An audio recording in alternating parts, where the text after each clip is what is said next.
Checking cell phones. Good evening, everyone, and welcome to tonight's Yountville Town Council for Tuesday, October 21st. I'll just remind folks to please silence your cell phones if you haven't already done so. And we have just come out of closed session, so I apologize for being a few minutes behind schedule, but I am going to convene our regular council meeting now and ask for a roll call, please. Councilmember Hall? Here.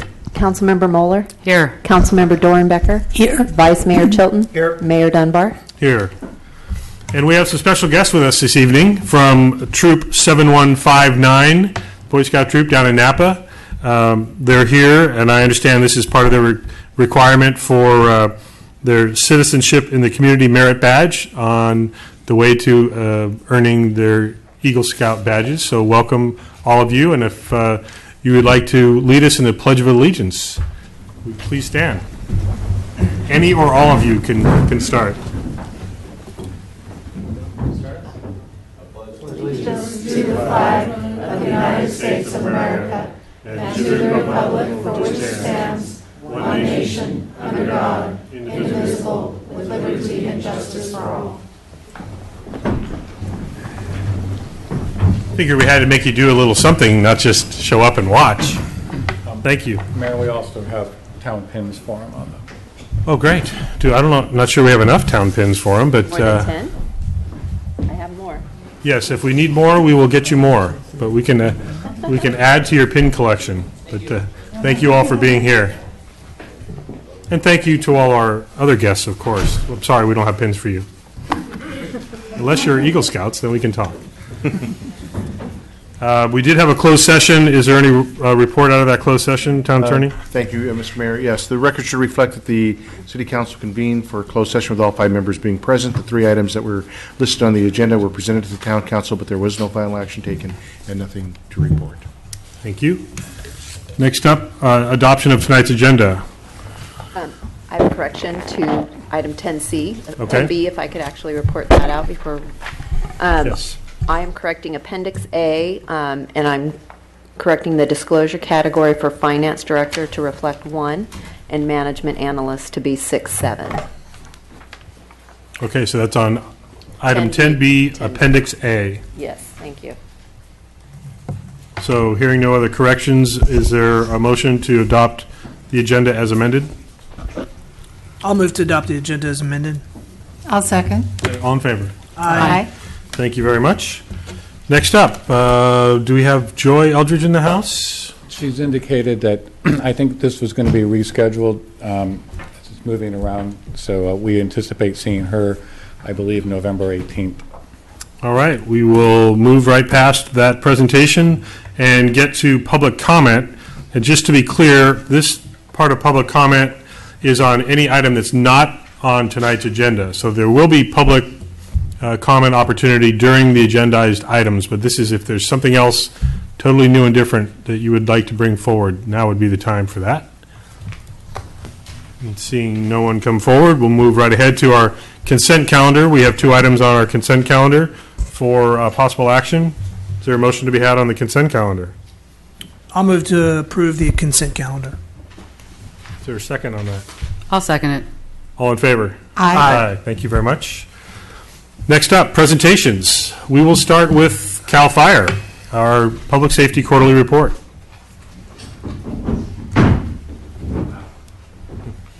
Got a lot of gear on there.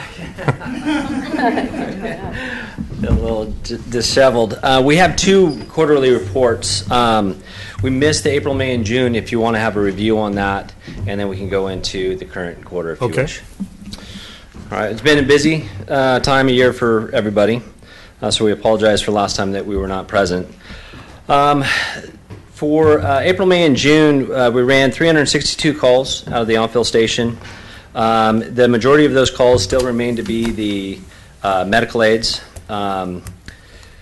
which is pretty much normal for the typical fire service. In the town of Yountville, out of the 362 calls, 85 of them were within the town, 154 of them were at the vet's home, and 119 were to the surrounding county area, and 4 to Napa City. There was one of the major events. There was actually two of them. A tree into a house on the 1st of April. A large oak tree fell into a house on Grant Street. Luckily, nobody was hurt, but the house did receive substantial damage. And then secondly, on the 12th of May, we responded to a gas leak at Yount Street and the Yountville Crossroads. A contractor doing some construction using a trenching tool hit a 2-inch gas main. We had a good period of time with the Firewise chipping program throughout the county, which still extends into today, which brought to light just more of the understanding and awareness of being Firewise and being in such a drought-stricken year.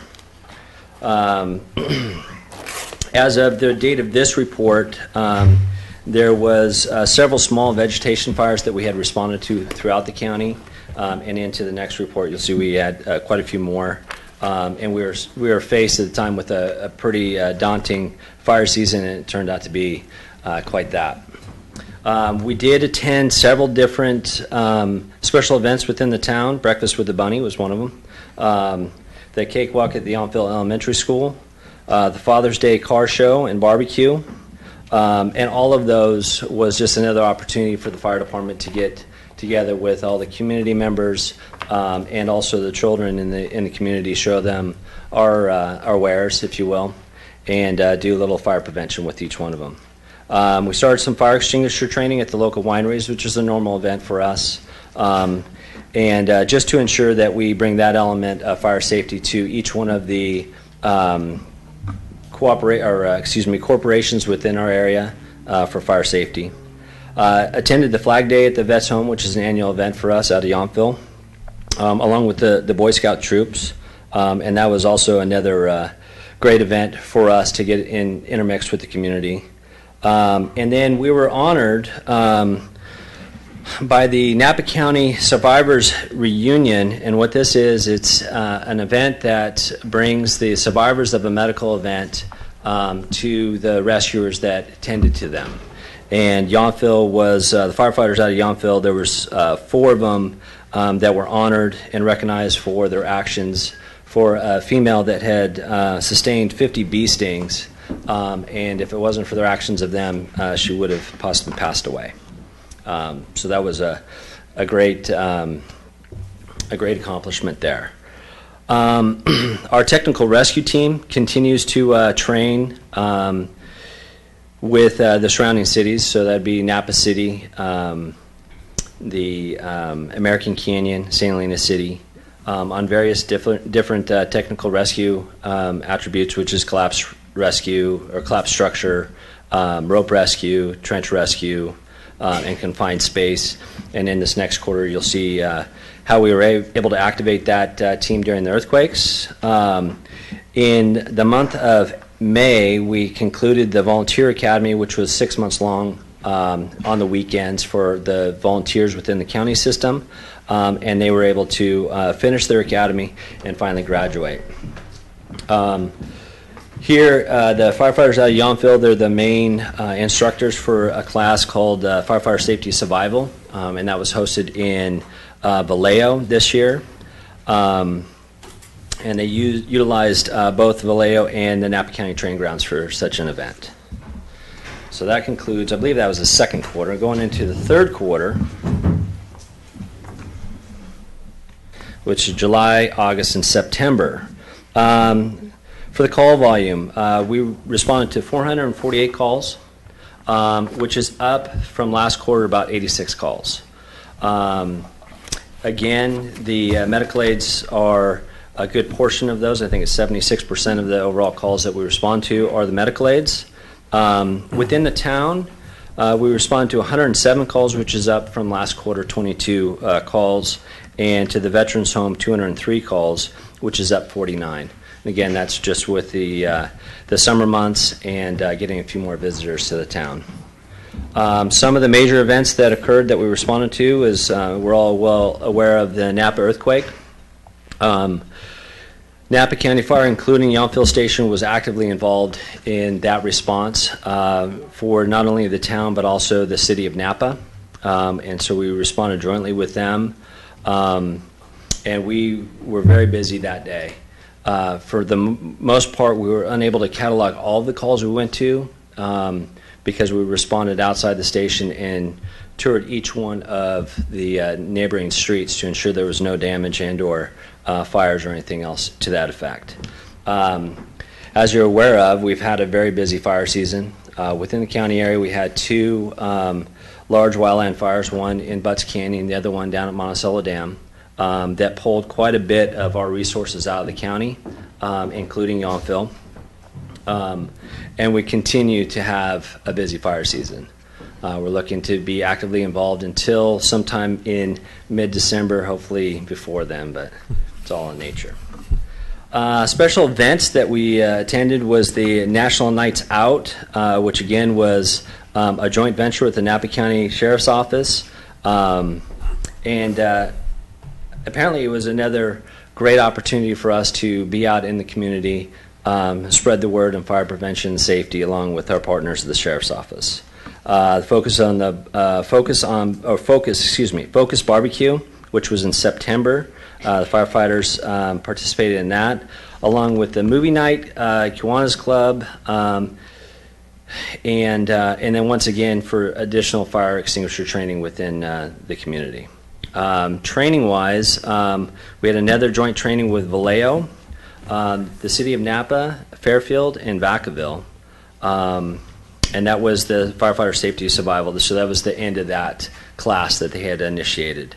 Our rescue team that's housed out of Yountville also participated in Urban Shield, and which that is basically it's a test for the team, which is an exercise held annually, tests rescues knowledge through knowledge of various areas, which is rope rescue, confined space, collapsed structure, overall rescue, etc. And we were able to place third. We were only beaten out just barely by Oakland and Alameda County, and there was a total of 10 cities that were represented there. So that was, excuse me, quite the accomplishment. We brought in a new unit chief, which used to be the Napa County Fire Chief. Chief Scott Upton has moved up to promote to our unit chief for the Sonoma Lake Napa Ranger Unit. And we're expecting some more great things from him. He's done a really good job for us.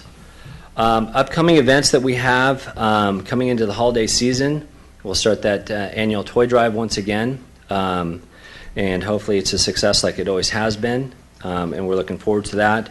And just a safety message from the fire department, remember it's daylight savings.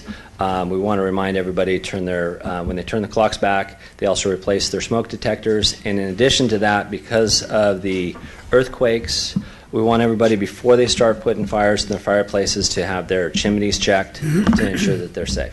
That's all I have. That was, you were just touching on what I wanted you to mention. My angle was more about gas starting fireplaces, and is there any recommendation you have? Obviously, if people smell gas, if they first, because we're talking about getting into cold weather, might be the first time they've turned on a gas starter since the earthquake.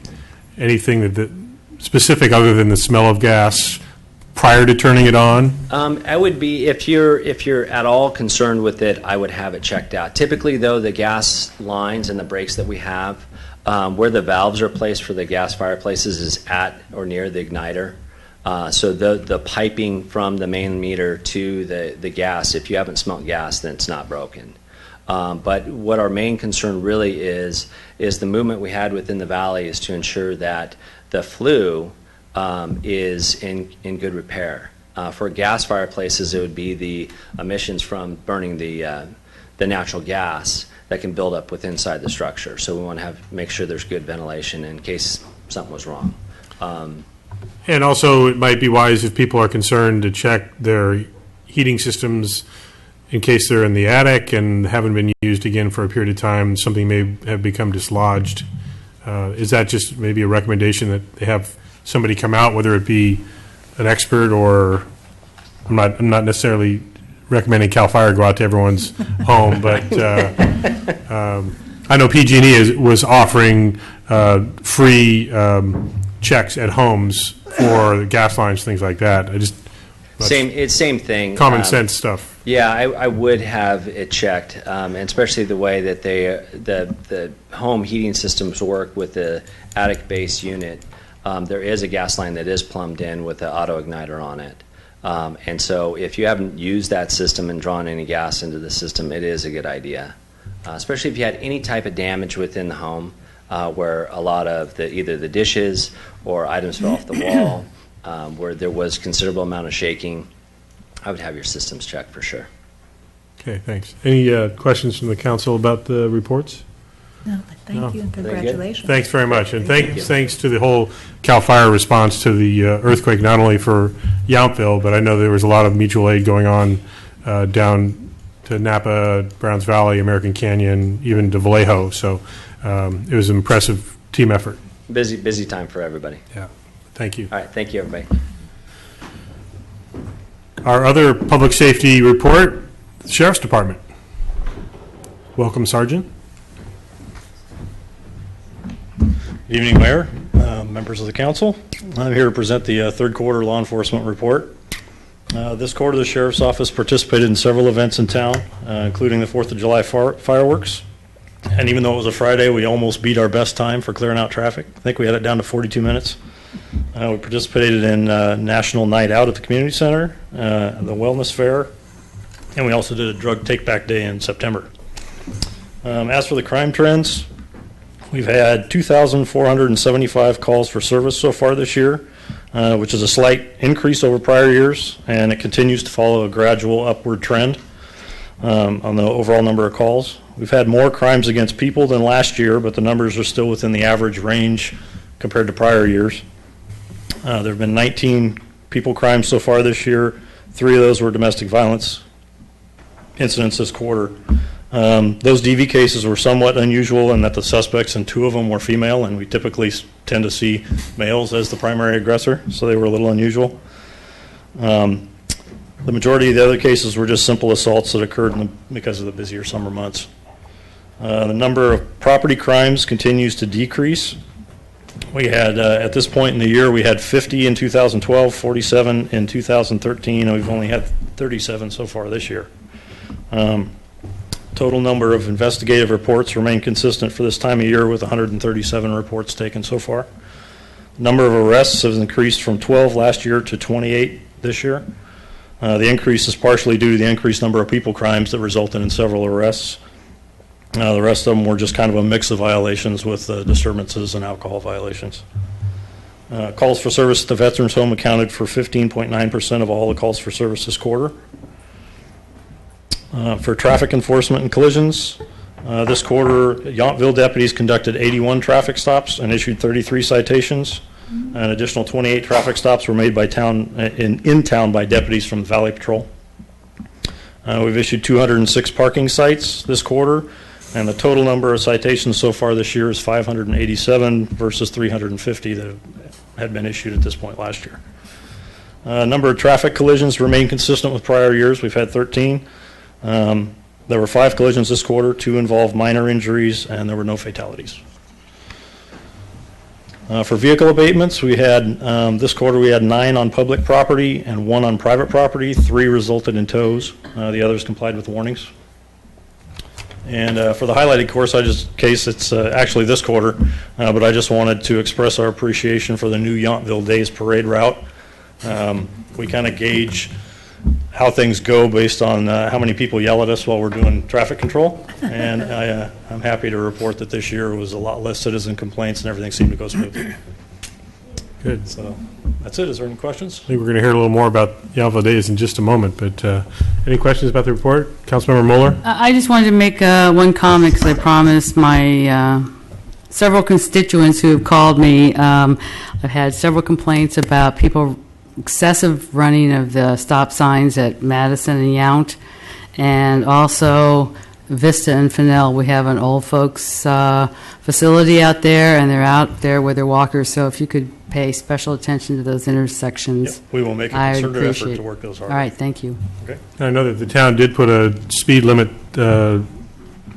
warning sign out right at that intersection for a few weeks as well. So Okay. I did want to just also share our thanks and commend the Sheriff's Department and the response for the earthquake as well. And the good and the bad was that it was early morning on a Sunday, and it makes it a little bit challenging. I know that you came from a great distance yourself just to respond, and many of the other deputies leaving, family and disarray at home to serve our community. So thank you all and the whole team. It was great that we didn't have any problems, but we got to really see the community come together, and everybody was helping everybody else out. Yeah, So, thank you very much. okay. Next up, we are going to hear a little more about that Yountville Days, not having to worry about the wine train cutting our parade in half. But next up is the Parks and Recreation Department report for summer program activities and a recap of Yountville Days. Thanks, Santa, for queuing that up. Thanks for having us again this year. I'm going to give you a little introduction and then introduce most of my team here tonight that's going to present their individual pieces. So we're bringing you tonight the 2014 summer report. And it's historically, we've come every year to give you a update on how what we claim is our busiest season went. I think we're all starting to feel like they're all busy seasons. But we still serve more people in the summer than we do for the rest of the year. So just as an introduction, this summer we served 16,800 people at our events and in our program. So that includes anyone who visited the pool, came to one of the events that we held, or registered for a program. We employed 34 part-time and seasonal staff, and we worked with over 15 community partners and sponsors. We also worked with over 35 volunteers, and that was all just this summer, so May to September. So we're going to start with Miss Carol in the Camp Wyville program, and she's going to give you a recap of how that went this summer. So this is Carol Rasmussen. She's our recreation coordinator in charge of camps and after school. Miss Carol. Yes. You're welcome. Hello, Mayor Dunbar and council members. It is a pleasure to tell you about the exciting summer that we had here in Yountville. The theme of our camp this year was we cooked it up. We went with the idea of all of the amazing restaurants and different food things that are happening here in Yountville. We decided we would have an opportunity to try some new recipes and try some new things. We had what we did is each week we had a different country that we visited, and with each country came new recipes, new ideas. We learned about the different ethnic activities and languages. There we go. Move on. Okay, this is big. We had 573 registrations for summer camp and averaged 71 campers each week. Huge. It was big. Anyway, so our camp budget, as you can see, huge and amazing. We brought in more revenue, and our expenses actually went down a little bit. So, huge. And then, okay, so what we did was with our theme, we were able to explore the different recipes and different things. As you can see with Mexico, we did some homemade tortillas up there. We made piñatas. We cut up all kinds of, we made ratatouille when we went to Italy. So it was really fun. And then what we did, these were the countries that we went to. We went to China and France, Mexico, and of course for the 4th of July we came back to America. We had an airplane that was suspended from the ceiling, and each week we traveled around the world to these different destinations. It was very exciting. And then the campers were able to cook and taste all these amazing different foods. We had one family that when we were doing India, she brought in, oh my gosh, I wrote it down here. Her little grandma made us some with famous Indian food here. It's going to come here. Dal. And the kids loved it. Some of them weren't sure about it, but we were able to try different things and sample different recipes. So it was a lot of fun. Okay, the biggest highlight of the whole summer was the new garden that's happening at the Yountville Elementary School. Robin Dunbar and her team put together the most amazing garden ever. And as you can see up in the upper right-hand corner, that was the first watermelon that was picked.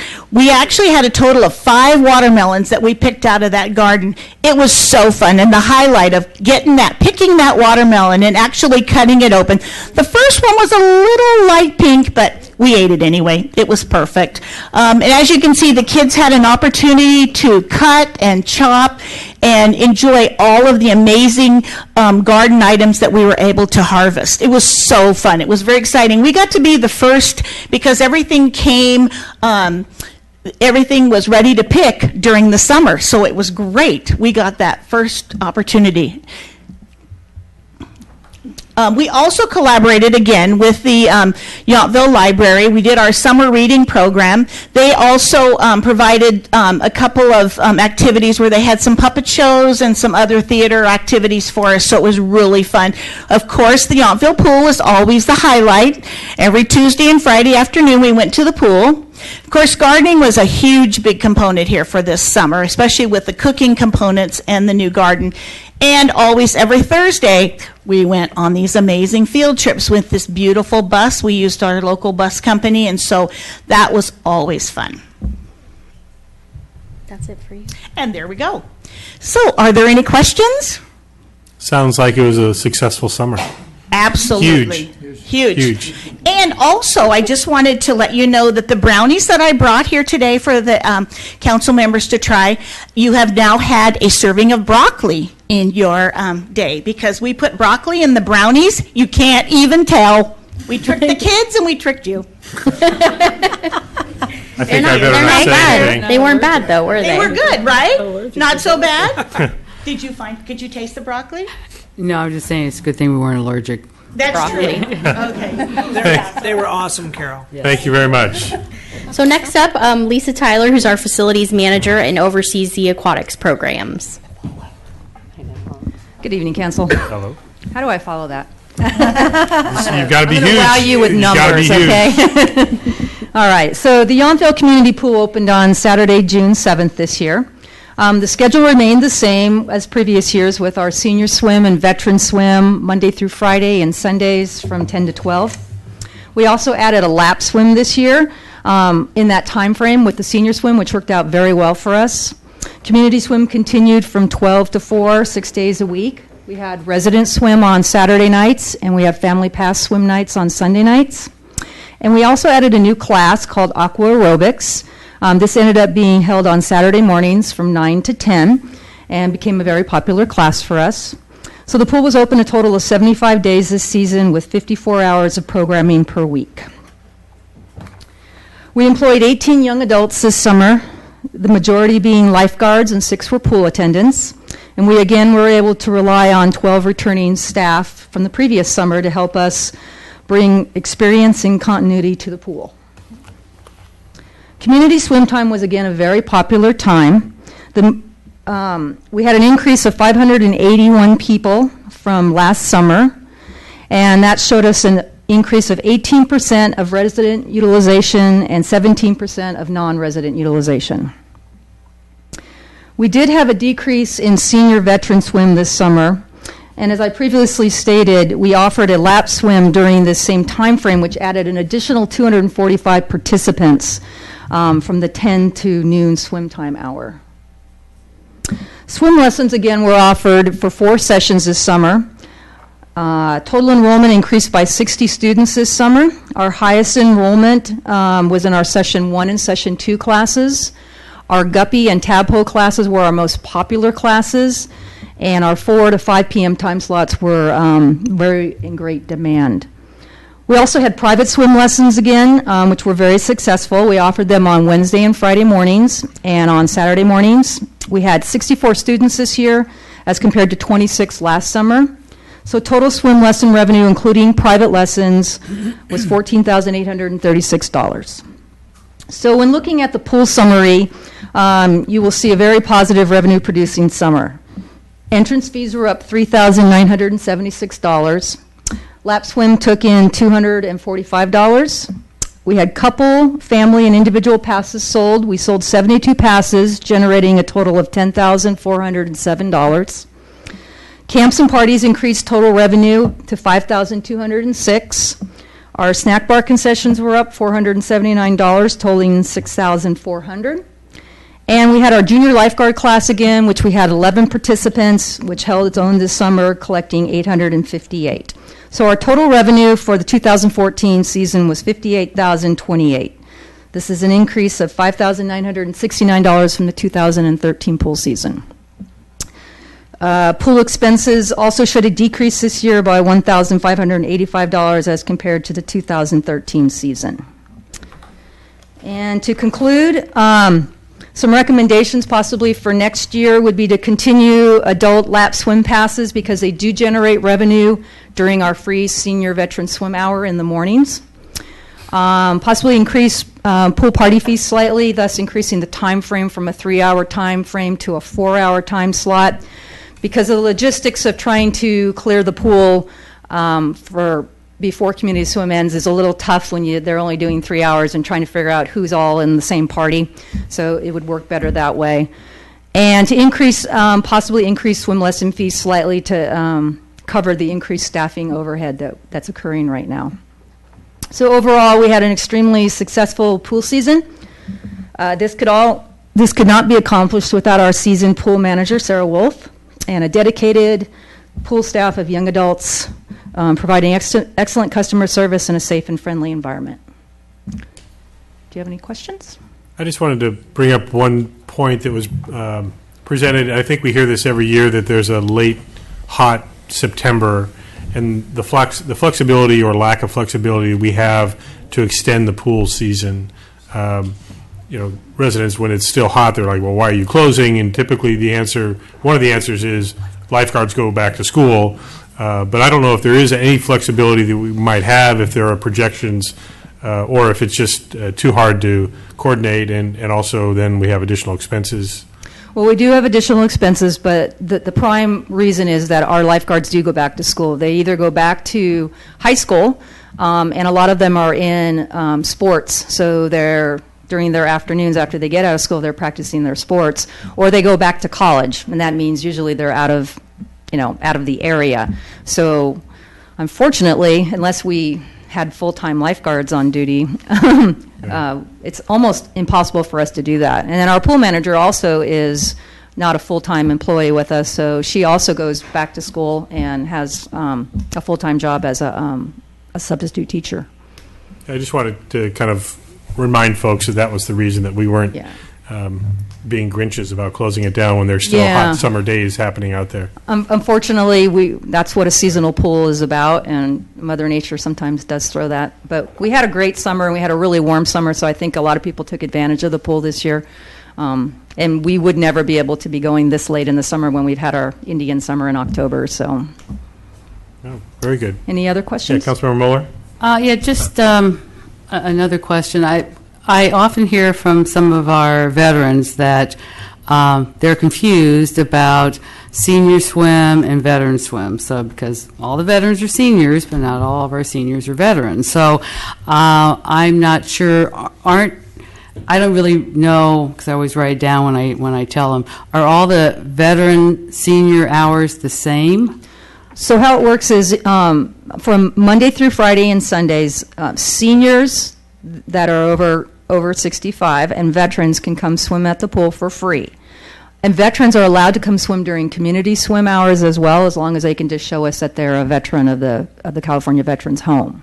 Okay, maybe just, I know that you guys have already done this, but just an extra, if you can do a little something more to kind of remind them, maybe instead of senior/veterans, it's seniors and veterans or something, so we can, they just seem sometimes to be a little confused about that. No problem, we can clarify that better. Okay, thanks a lot. Mm-hmm. And certainly I think when the season is ramping up, going to the Allied Council meeting and being there live, getting it on their broadcast around campus can be that kind of immediate reminder also, because we know we put out a lot of material, emails, mail, and it just doesn't always reach everybody. So we want to make sure that everybody that can participate does. Okay. Great. Thank you very much. Right. Thank you. Sorry, writing that down before I forget. So next up is Jennifer Carvalho. She is our recreation supervisor, and Jennifer oversees the majority of our programs at the community center as well as special events, and she's going to talk about specialty camps and events this summer. Good evening, Mayor and Council. Thank you for having us here this evening. Yes, I get the privilege of overseeing the specialty camps as well as the special events and excursions. Specialty camps this year, we were able to offer 6 types of specialty camps. As you can see, the sports, we offered many sports camps, and unfortunately, with our neighboring cities having also sports camps going on, we actually were only successful with the one, which was soccer, which we were proud to have 7 of our residents there. The cooking camp was our first year having culinary adventure cooking camps. That was also with Elizabeth Schuyler, who was helping Miss Carol Weekly with the Let's Get Cooking in Yountville, and that was successful. And then, of course, our continued relationship with Surfer Math. We found that Legos, the kids are just really into Legos, and Legos are something of the future that keep the engineering kids going, and I think every kid can get creative and build something of their own. So as you can see, the Lego camps were very successful. With the decrease we saw in the specialty camps compared to last year, the relationship with that could possibly be that Camp Wyville was up. It also could be that we need to be looking into different types of specialty camps. So I am going to be reaching out and seeing what other types of specialty camps there could be and put out an interest to see from parents if there's other things out there that are going to be of interest to them. So there we are with specialty camps. Moving on to special events and excursions. Definitely went to the Giants games twice. As we saw the year before, we tried to do an A's game, and that wasn't successful, unfortunately. But we were successful with the 2 Giants games. Imagine that. And we also, our lovely DeYoung Art Museum. And we tried Monterey Bay Aquarium this year. And what was nice about that is we had intergenerational relationship there. We had some teenagers on the bus, and we had some seniors on the bus. So that was quite nice and interesting how that went. The seniors were happy to see some of those kids on the bus. And then Motown the Musical. I unfortunately didn't get to go to that due to football season. But many of the staff were able to go on that trip as well, and people really enjoyed the Motown the Musical. And then in the spring, we'll be also going to Newsies, so keep your eyes out for those kind of trips. These excursions, the other great part about excursions is that we are still collaborating with Upper Valley, with the Rionda House as well as Calistoga, so that's a still continued great partnership, and we're expanding that, strengthening, I should say, that relationship even stronger by meeting once a month with the senior Upper Valley collaborative meeting, so that's been helpful. So. We also had our movies in the parks. The movies in the parks, we offered 5 movies this summer with, of course, our camp out. Our camp out continues to be the all-time favorite, and this year we had Frozen as the movie, which I think there was every little girl here in the valley dressed as the head princess of the Frozen up there dancing and singing. I'm thankful that we didn't have the sing-along version because I'm sure it would have been heard throughout the valley. It's Elsa. Elsa, excuse me. I should know this by now. Olaf is the one I know. So we're very thankful for our continued program of the sponsorships. We have the Movie Star level, which is with our Kiwanis Club of Yountville and Alvarez Glassman Colvin Law Firm. Thank you for that. Thank you so much. And then also, we didn't have any supporting actors this year, but we did have the matinee level, which was the Masonry, Napa Valley, Quality Loop, and Tune and Lube, Benbow Historic, and the Napa Valley Film Festival. So those were some nice additions to the sponsorship. In addition, we were happy to offer a new concert in the park series that we saw about 500 people inclusive throughout the concerts in the park, and that was a nice attendance for us for our first year. So as we continue to see growth with these programs, we will continue to offer them and continue to seek sponsorships for them, because having them free and that atmosphere, seeing the moon above the screen out there and having a nice glass of wine with your friends is pretty nice. So if you haven't done it, I really encourage you to get out there and enjoy a movie in the park. I think that's all for me. Yep. I know that one night of movie was interrupted rudely by Mother Nature in that hailstorm, and rain. That was one of our Event. Napa Valley Film Festival partnerships. Yeah. So they were out. They were tried to be out there. It didn't work out. Yeah, that was that. That was a crazy storm. That was a crazy storm. It was like a 45-minute of chaos. All right. Any questions about Jennifer's report? Thank you very much. Thank you. So I'll finish up. Stacy couldn't be with us tonight, so I'll do. She mainly handles our park and bocce court rentals. And this summer we had 156 reservations. We're starting to record with our new online system about how many people. That totals 5,811. A lot of people in our parks. And then the total revenue there. So we continue to see every year we do a CPI increase, and you see some of that is the total revenue, and it's also that people are renting bigger areas, cost more money. And that concludes our summer report. If you have any questions for me on that portion, or I'll move right into our Yountville Days report. Well, I just wanted to recognize that it looked like we had just about across the board some revenue increases. Yes. And I know that we kind of hammer on you good when we're talking budgets about cost recovery and revenue generation. So you're obviously the whole team's doing some good work in that regard. So Yes, we take it very seriously. we noticed. Yes. And Councilor I'll Hall. agree with that comment by the mayor. I'll also further augment that by saying that it also appears that you had cost reductions in at least two of the programs that were presented. So good for you and the team, and thank you guys very much. One question on your bocce report, and I don't mean to challenge it, but I'm going to just very quickly. So you had 156 rentals with 5,800 people? Total. So that's like 37 people per rental. Do they take out the whole park, or does that include the So bocce? that's park and bocce rentals. So that would be site 1, 2, and 3 at Yountville Community Park, and then also site Got it. 4, which is at Veterans Park and bocce courts. So Seemed like a big number. Thank you. I had an answer for you. I love it when that happens. Any other questions? Challenges from other I was council curious members? how she got there. Thank you. For, No, for thanks. the So let's challenge. hear about Yountville Absolutely. Days. So Yountville Days was October 3rd and then 5th. So the 3rd was the movie night in the park. We showed the Lego movie. We estimated over 400 people in the park. It was pretty full. Everybody had a fantastic time. I was there with my kid.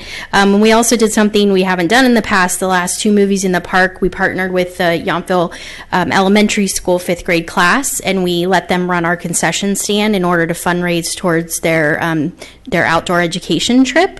So that's something new that we tried, and it was really successful for them. They used to do a pancake breakfast during the wellness fair, but that was a lot of work and not a lot of return for them. So we're trying to partner and see how we could get them jump starting, and that worked really well for them. So the Lego movie night, they had parent volunteers there running concessions.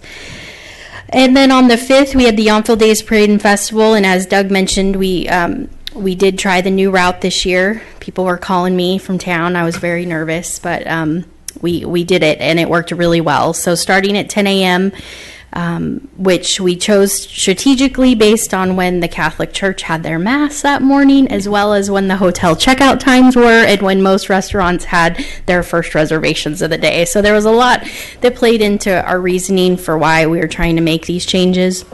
It was also with the route change based on the impacts that we've had in the past to highway traffic and really the safety issues that caused, as well as we spent substantial time meeting with the Veterans Home and talking with their staff about how to make sure that we didn't create an issue getting their people down here to enjoy what is a very local event, since we weren't going to be coming down from the Veterans Home anymore. So the parade, we had 26 entries this year, which was down a little bit. So we're surveying, seeing why people didn't participate. We had a few that didn't show up that day, unfortunately. But I think it was still a great parade. And thank goodness we started early, because I believe it was 98 degrees when we were cleaning up the park that day.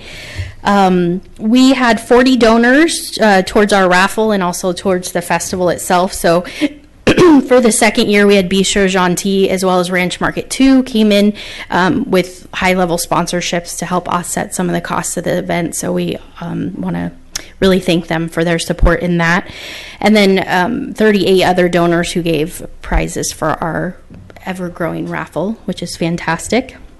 We worked with 13 different community partners, so that includes Focus, Yountville Kiwanis, Native Daughters, and Guadalupana, as well as the museum, the Lincoln Theater, the different booths that were there for free.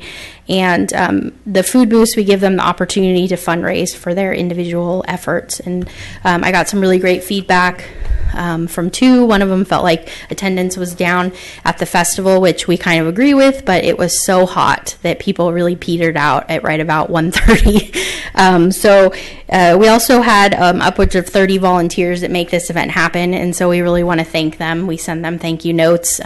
We acknowledge them in the sun, and it's just really important that we continue having that level of support. They help us make the parade happen because they help us close and monitor all of those intersections that go up Washington Street, and it's a lot, right, Jen? Jen schedules and places those people, and they're amazing, as well as the Sheriff's Department and CAL FIRE. And I really just also want to thank our Public Works crew for this year especially. We worked so well together, and they really came through for us and were amazing. So a lot of hard work goes into this event, and it's really town-wide. It's not just Parks and Recreation Department. And so going into next year, we're just looking at a couple different things, probably ending the festival earlier since we're starting earlier, but I think we will stick with the time change and the route change. That was all fairly positive, and just really work on building the parade. So if you have any questions or feedback outside of even tonight, please feel free to let me know. In addition to the high temperature, we were up against the 49ers and the Giants it was at home. an interesting day. So if only we could project the sports activities, Yes. but there's licensing issues with that. It's easier to project my athletics than Yeah. the Giants, unfortunately. Any questions or comments about the Alpha Days recap? Well, the one thing I didn't mention was, if you didn't notice, we did get to acknowledge a couple of our people who are were very much a part of the town's incorporation. Thanks to Margie for helping to kind of create that link. So they were able to ride in the parade as our grand marshals this year, and they were just thrilled. So thrilled to be a part of it. So cute to watch, and it's really unique, that these people are still around and are excited to come out and be part of the event. So, and hopefully over the next year with our 50th anniversary, which you'll see a little bit of as a staff informational report, we'll keep being able to see those faces. So thanks. Great. Thank you very much. And thanks to my amazing team for everything. Great job. And please share our kudos with Stacy also. Absolutely. All right, we are going to move on to the first of our two public hearings. First up is the Silver Trident Winery Ralph Lauren home use permit. And before I ask for that staff report, I just have 2 points of disclosure to make. First of all, I did meet with the applicants several months ago when they first brought a concept to Yountville. They were asking about potential retail spaces in the area, and so I went on a little bit of a walking tour with them to explain some of the opportunities they could pursue. And also, just for full disclosure, even though Laura Rafferty is not technically the applicant here, I wanted to recognize the fact that I am on the board of directors of the Lincoln Theater as an uncompensated board member, and Laura is a paid consultant to the theater, but I have no salary or economic benefit from my position, nor do I have any economic interest in the outcome of this matter with Silver Trident, and I don't have any kind of business relationship with either of the applicants. So just for full disclosure there. Is there anything else? Yes, I'll go with Councilmember Hall first. Thank you, Mayor. I have also consulted with our town attorney, and I've been advised that while the discussion on anything related to wine tasting room regulations within the town of Yountville will have no direct impact upon my operations of my employer, Cliff Lady Vineyards, to the extent there may be indirect impacts upon my employer, these impacts are not significant enough under the regulations of the FPPC to result in my disqualification. At this time, I elect to participate, but I'm required to disclose that I'm an employee of Cliff Lady Vineyards, serving as its chief financial officer. Thank you. The Vice Mayor? I'll take my turn at it. I am the owner of the Yountville Deli. I lease space at 6498 Washington Street, which is across the street from the applicant's proposed place of business. I'm referencing a letter on April 7th, 2011 that I sent to the California Fair Practice Commission, which states that I am able to participate in governmental decisions related to potential wine and food establishments in Yountville, provided they have no material financial effect on my deli and I have no financial relationship with these applicants. So I will participate. Okay. Thank you very much. Now that we have our business out of the way, Sandra, staff report, please. Good evening. Tonight you have before you a use permit application to establish the Silver Trident Winery Tasting Room and the Ralph Lauren Home Showroom in the detached spa building at Villaggio Spa, and it's the building that's to the north of the main spa structure. And the first component of the proposed use is as a tasting room, and tastings will occur in a more residential showroom environment. And you see the floor plan here. There is a dining room, a library, and a living room. And the living room will accommodate 4 guests on a sofa and on upholstered chairs. The library can accommodate 4 guests on chairs, and the dining room can seat up to 8 around the dining room table. There's a second floor to the detached building, and it's shown here. It will be set up with a dining room table that could serve 14 guests, and these would be by private appointment upstairs. And alternately, this use could be accommodated downstairs for guests who cannot use the stairs. The applicant proposes to serve 4 different wines, 3 of which are sourced and grown in the Napa Valley, and 1 of which is grown in Sonoma County, and this meets the minimum requirement for tasting rooms that at least 75% are from Napa Valley grown grapes. The applicant proposes wine and food pairings, and they will highlight different Napa Valley purveyors. One of them will be Napa Valley Farms goat cheese balls, and that will be paired with a Sauvignon Blanc. Fatted calf pork rillettes will be served with the Pinot Noir. Panavino breadsticks with the Napa Valley Red, and Kohler chocolate wafers with the Cabernet Sauvignon. And these are 1-ounce bites to accompany the wines. They are prepackaged and they're not catered. And the guests do not have menu choices. They're pre-selected based on the wine type. The showroom element of the use will be a designer showroom that's set up as a residential estate where everything is available for sale. And the primary component of the space will be the Ralph Lauren Home Showroom, and there will be 40 to 60 different items available for sale. There will be larger furniture items such as sofas and upholstered chairs, end tables and coffee tables, dining room sets, and all of these will be floor samples where purchasers can order through the showroom, and these will be delivered directly delivered to the customer directly. There will also be an assortment of tabletop items, including trays and vases, bowls, crystal, bookends, dog toys, candlesticks, cutting boards, a whole variety of things to complete the residential feel of the space. And these items will be available for cash and carry directly from the store. You can see here in the northwest corner of the building, there's an office storage area, and that's where these items will be stored. There'll also be floor coverings, lighting, and pillows that comprise the Ralph Lauren collection. Additional items include original art, small antiques, and books, and these are really to complete that residential feel, to fill in where Ralph Lauren doesn't have items to complete the look. And these will be available for cash and carry as well, again, stored in that storage room. Silver Trident Winery will have a small collection of logo wear items, and these will be from one cabinet in the space and really comprise just a minor section of the space. Because the space will be set up as a showroom that's residential in feel rather than a commercial business, the applicants propose 3 different ways to identify to guests that the items are for sale. One is to put 2 different silver picture frames within each space with a list of the different Ralph Lauren items with the price. Another is to present a billfold to each of the wine tasting guests that has tasting notes on one side and a list of items for sale on the other. And then when the guests are tasting the wine, the employee will mention it directly to the guest. So they're putting the message out there, even though each of the individual items may not be individually signed and priced for sale. And it seems as if that is a reasonable way to approach the showroom issue so it's clear and evident to guests that there are all these additional items available. For the retail component of the business, the applicant is proposing 11 a.m. to 7 p.m. They'll just be daily, closed on major holidays, and there will be 2 employees that serve the space. This is similar to other wine tasting and retail stores in town, and really is not special in any way.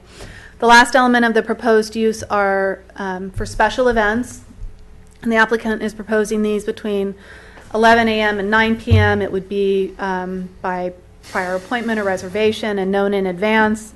The specific elements of these special events are that they would serve catered food. It may be a sit-down dinner or appetizers, and that would be either through the Villaggio catering service or an outside caterer. And then wine would be available for consumption at these events, not limited to the 2-ounce pour that is restricted for wine tasting rooms. There are 4 different types of events that could occur. One is a wine tasting dinner, and these would be sit-down dinners either at the 8-person table downstairs or at the 14-person table upstairs. There will also be wine club dinners, and they're similar to the dinner I just mentioned, except for wine club members exclusively. There will be wine club events. These will be limited more to catered appetizers, and it could be a wine release party, or a wine club appreciation event, something of that nature. The 4th element of special events would be book signing parties and artist receptions. Again, these would be with appetizers and wine, and there would be books and artwork available for sale. Attendance at the special events would be limited to a maximum of 40 people, and that's more for the reception type event. As I mentioned, the dinners would be limited to 8 and 14, so there's a limited attendance, and all of these would be by invitation only. The applicant does propose quite a few of these events over the course of the year. From November to March, they'd like to hold 4 per month, and from April to October, they'd like to hold 6 per month. That amounts to 62 events per year, and that is more than any other tasting room in town, and I've noted the numbers in the staff report. Although I would like to point out that different business types, locations, and hours all have bearing upon the ability to host special events and the impacts that accrue to the neighborhood. And this property may be able to absorb more of those impacts than some of our other properties.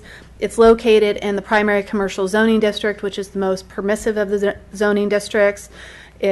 The use is located on the west side of Washington and distant from residential uses. There are no outdoor events that are proposed. These are all indoor events. And the layout of the space itself limits attendance to the low number for sit-down dinners, up to 40 for the catered receptions. And that's down from about 100 or more for many of the other tasting rooms that host special events. The other issue or impact with special events is whether there's adequate parking, since more people tend to attend these.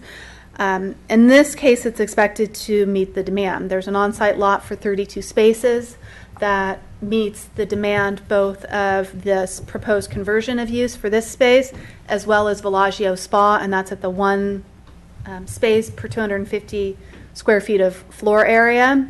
And it's also important to note that there will be no overlap of uses between the tasting room and the special events. If the special event were to occur downstairs, the tasting room would be closed. If it's to occur in the upstairs private room, obviously there wouldn't be tasting room activity otherwise occurring there. And there is the shared lot with the other vintage uses that include the hotel and the marketplace. So there's more of an opportunity for overflow parking for this type of business. Staff does note that the on-site lot behind the oak tree and behind that berm at the corner of Washington and Mulberry is often underutilized. People may not know that it's back there. It's hidden so well. So we've included a condition of approval that the applicant install a directional sign, and that's to identify the hotel, the spa, and this new retail use, and have that sign located somewhere around the corner where it doesn't interfere with all those other things that are at the corner, and hopefully that would result in a more active parking lot. So we do support the number of events in this case, and based on these specific set of circumstances and facts for this applicant. However, there is an opportunity to scale it back if the council would like to see how these events go over time, and so I'm raising that for your consideration tonight. And we are recommending approval and subject to all of the conditions that are included in the staff report, or I'm sorry, the resolution. Great, thank you. Just a quick point of clarification. In your special events, page 4 of 6 in your report, you list Jessup Cellars with 2 different special event totals. In that first, you have 15 events for Jessup, and then later in that sentence, you have 24 events for Jessup. I don't know if the number is correct or... One of those was meant to be Girard, and I'm not sure which of the 2. Okay. Questions about the staff report from the council? Any questions? Vice Mayor?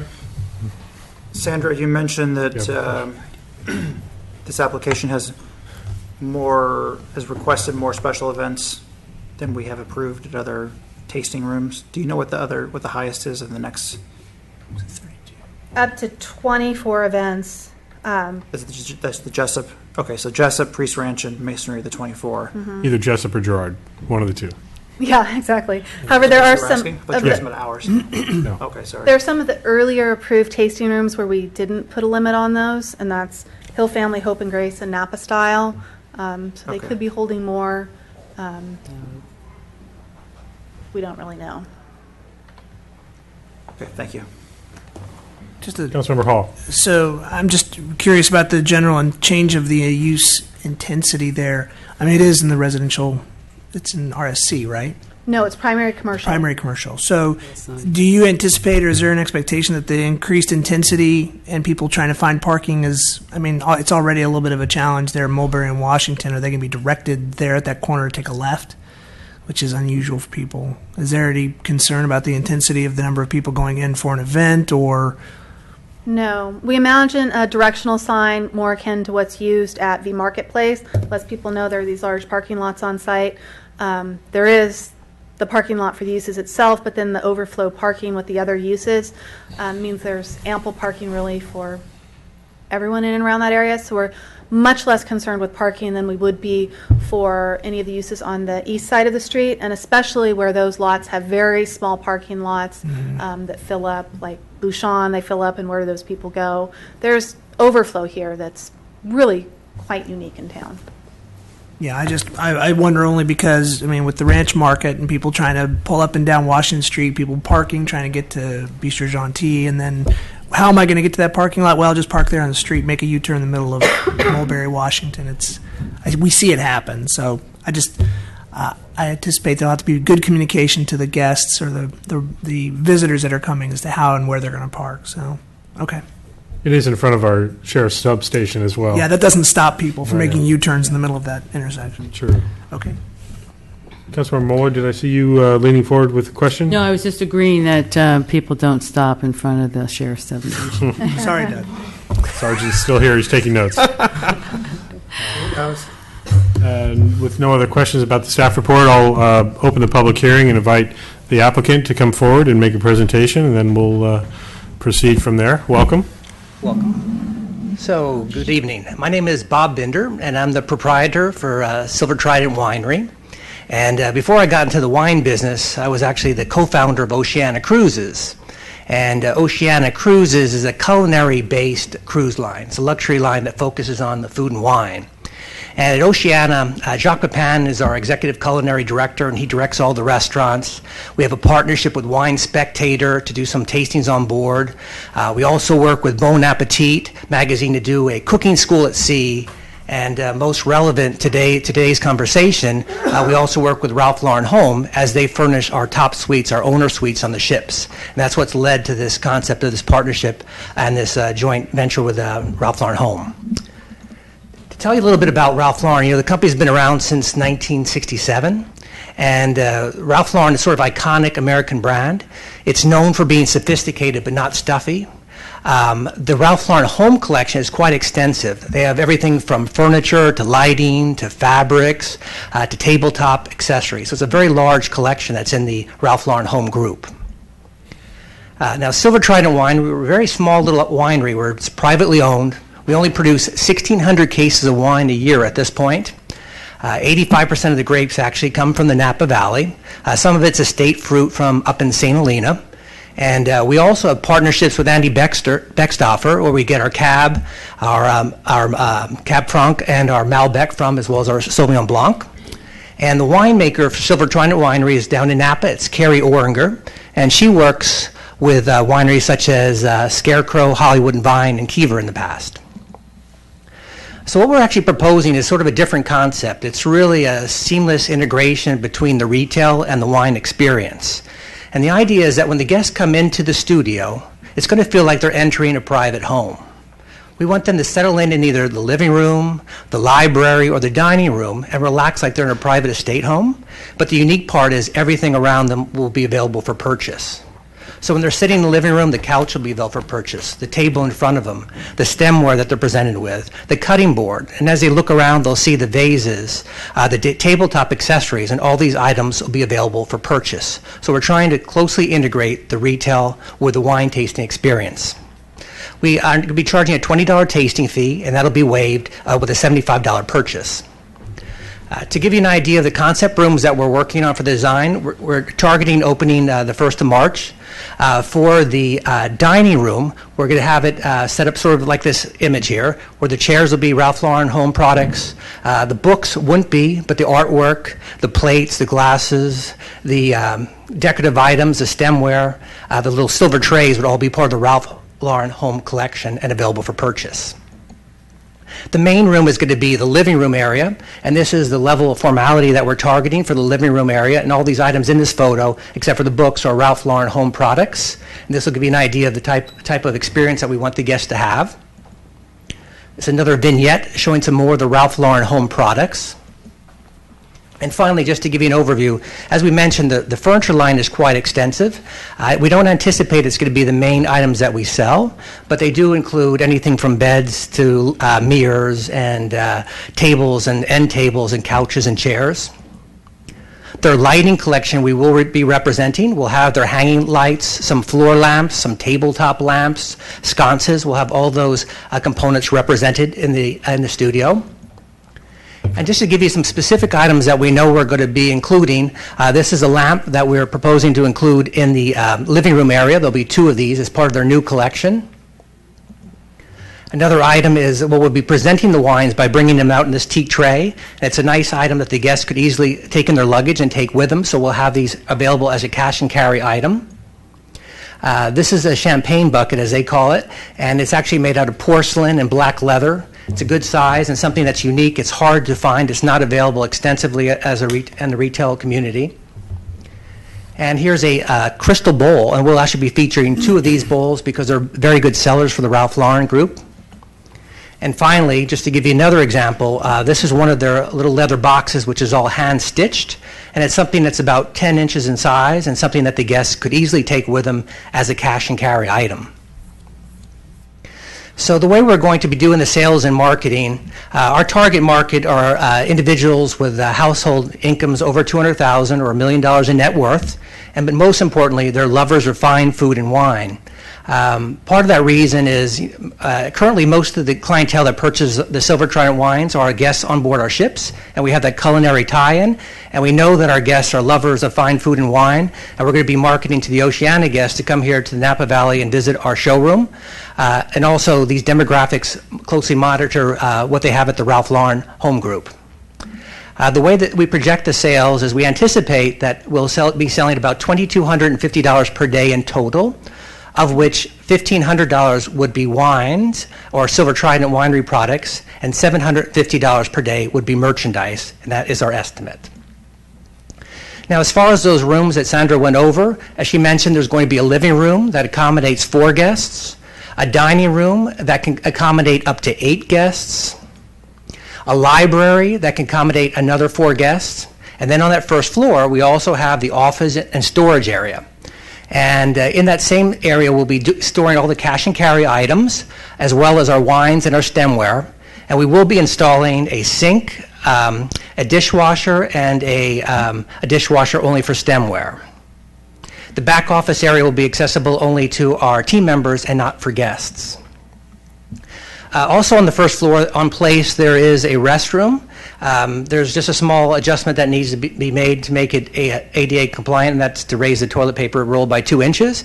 Otherwise, we don't anticipate any changes in the restroom. But we have an upstairs space also.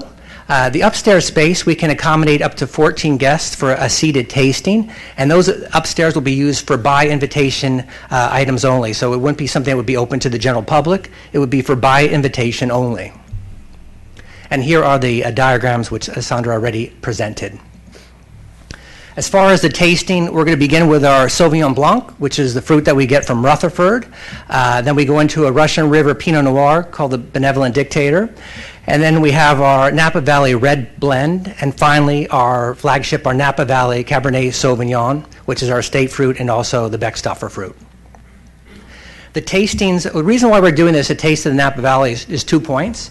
First of all, our wines are really crafted to be enjoyed with food, so we want the guests to have it with the food.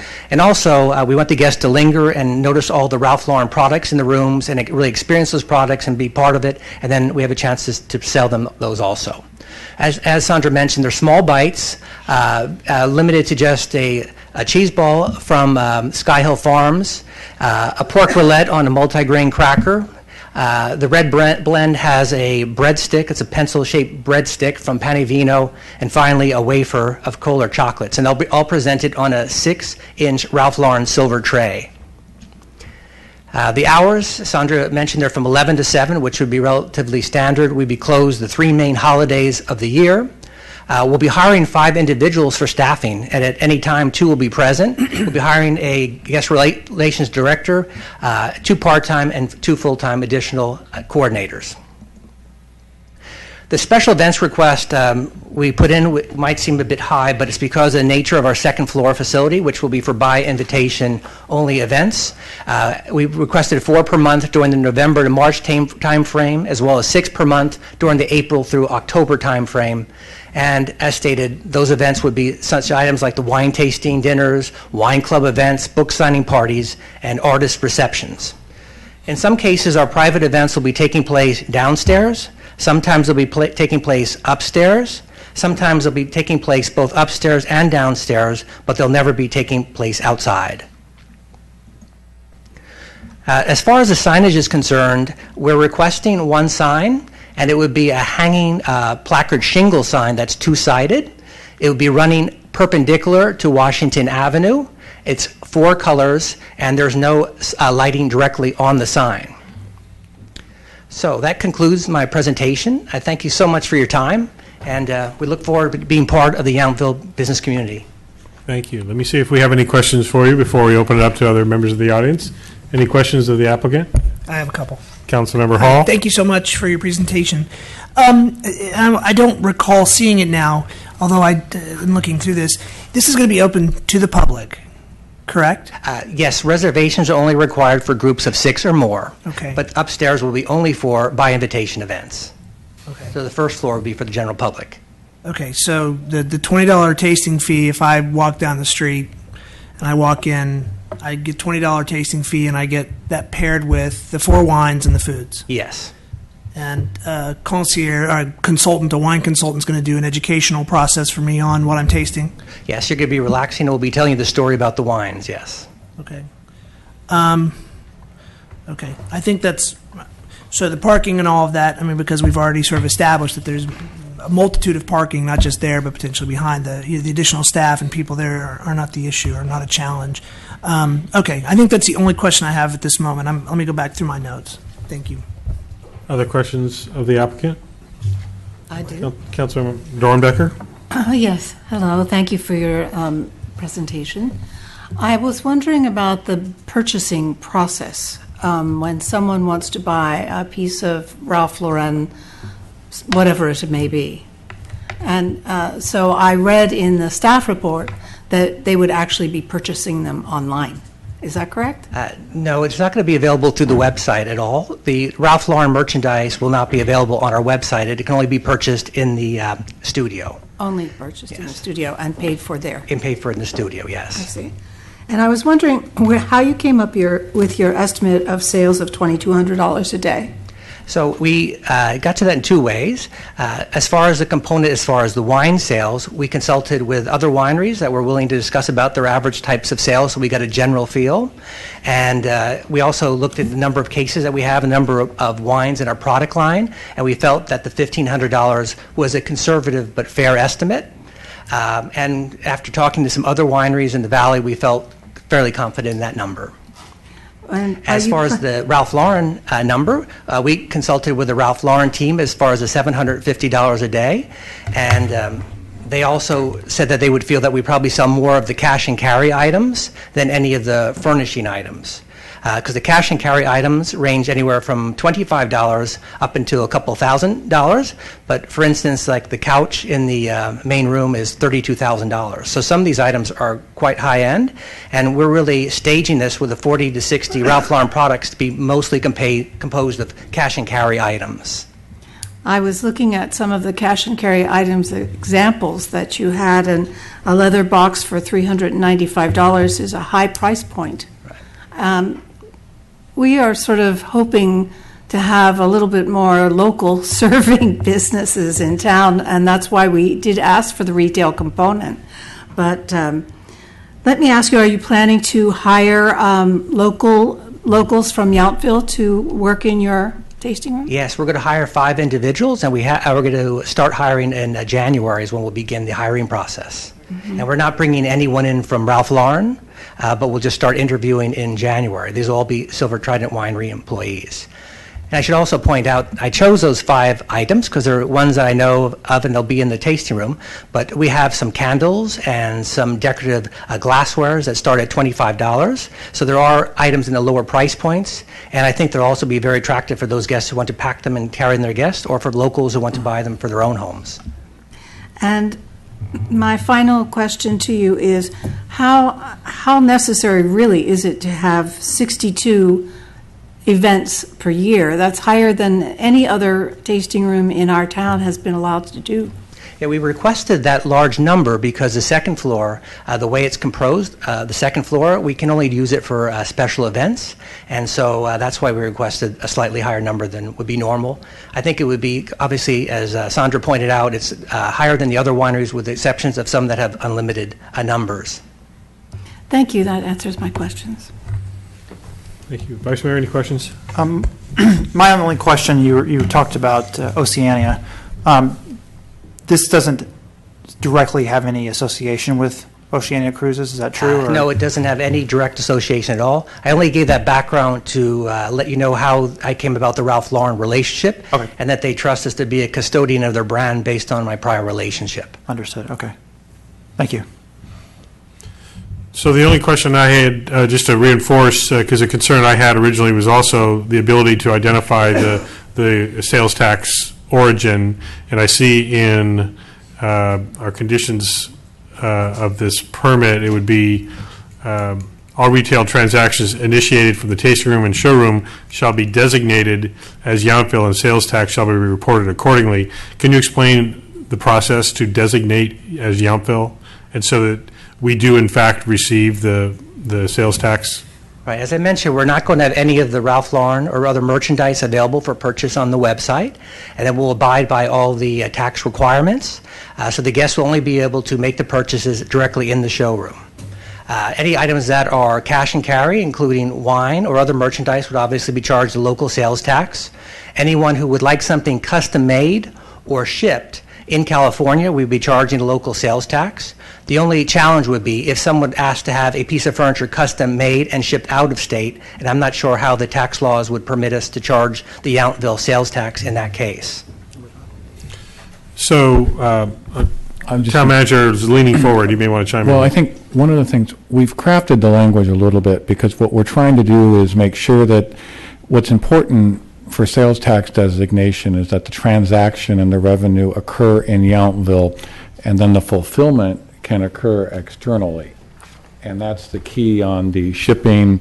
So we'll work with them, and we'll also, we have a sales tax monitoring consultant, so we will work with them to ensure the appropriate citing. But we do want to say that it's very much like if you go to a Pottery Barn store, you book and buy the stuff, the sales tax is derived in that community, and that is different than if you just go online. So that's why I'm very pleased to hear that you're not doing the transaction as an online transaction, but that it actually gets recorded under the studio, has a sales tax tracking and a recording transaction. So we'll work with the applicant and the franchise tax board to ensure that it's appropriate and to our benefit. Well, I know we already have, I think, a very real local example is Napa Style.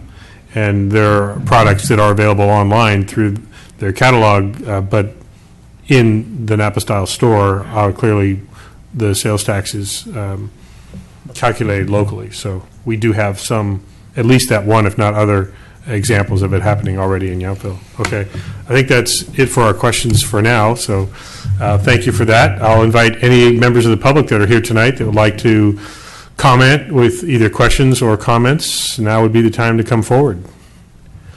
Anybody? None of our future Eagle Scouts have any questions or comments? All right, seeing none, I will go ahead and close the public testimony and the public hearing and bring the conversation back to the town council for consideration and potential action. Are there any initial comments? I'll start to my left with Councilmember Moeller.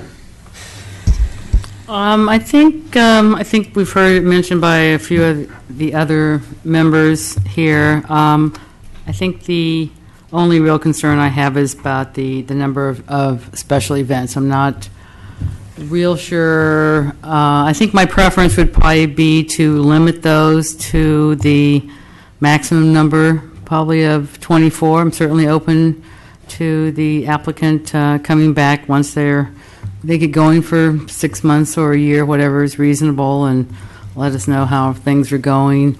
I don't really want it to. 64 is a lot. I don't want it to turn into a special party building, if you will, and I'd like to really get some more information before I up that number beyond what we've already done. And other than that, as I've said before, with many other tasting rooms, it's on the west side of Washington. It's not near any residents, so it certainly fits within our land use decisions in the commercial zone. So I'm in favor of it if we can figure out how many special events to allow. Okay, thank you. Councilmember Hall? Yeah, I want to thank the applicant for taking the time to walk us through that. The economic model I don't necessarily understand, but that's not my job. That said, I'm not as concerned maybe as others with regards to the number of events, although 62 seems like a lot. We do have others that have tried to pull it off and realize that many events or mini events, oftentimes they don't get well seated, so they reduce the number. So I'm open to considering, or at least including the 62 as of now. I don't see a reason to change the staff's recommendation based on what the applicant's requesting.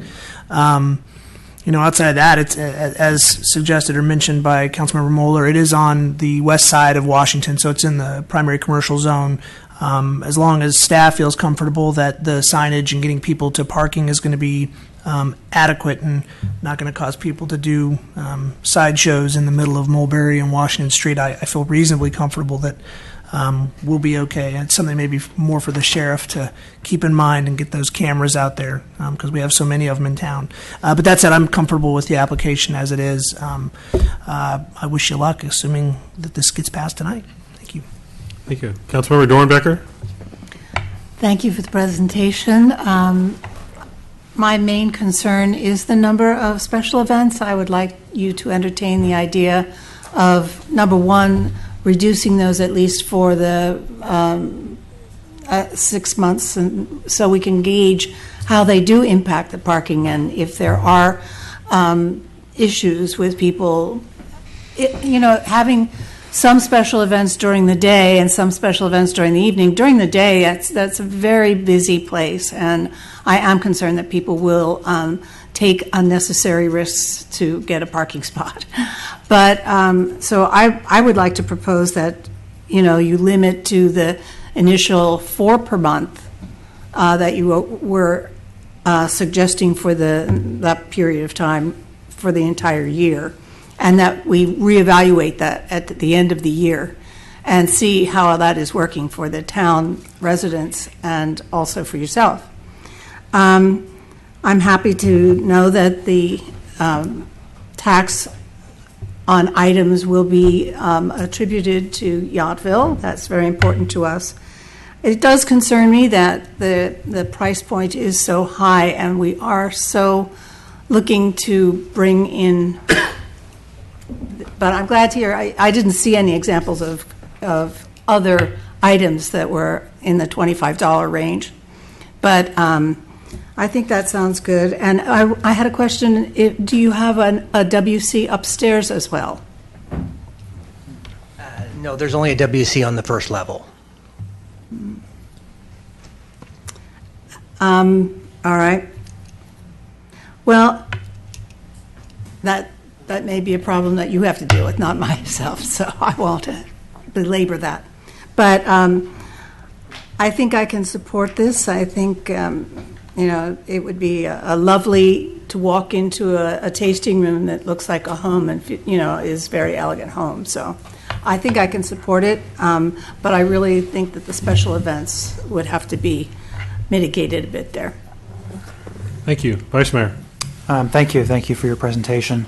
I think, to me, it's sort of been mentioned before, but a key driving factor is this is in the primary commercial zoning, and its location on the west side. Ironically, or strangely, maybe on the east side, parking seems to be a problem, and it goes in the neighborhoods and all the streets around there. On the other side of Washington Street, that area in front of this property typically has the most empty parking spaces of almost anywhere in town, which I can't fully explain. And that is true. That parking lot, I think you mentioned it, Sandra, is often not even half full at best.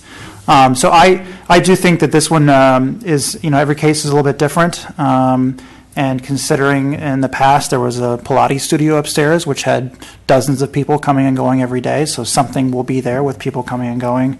I think in this situation with the location, probably a lot of the people who be coming will be guests of the hotel or special events. I don't think the parking is going to be an issue that we've seen in other places. So I'm actually fine with the proposed request.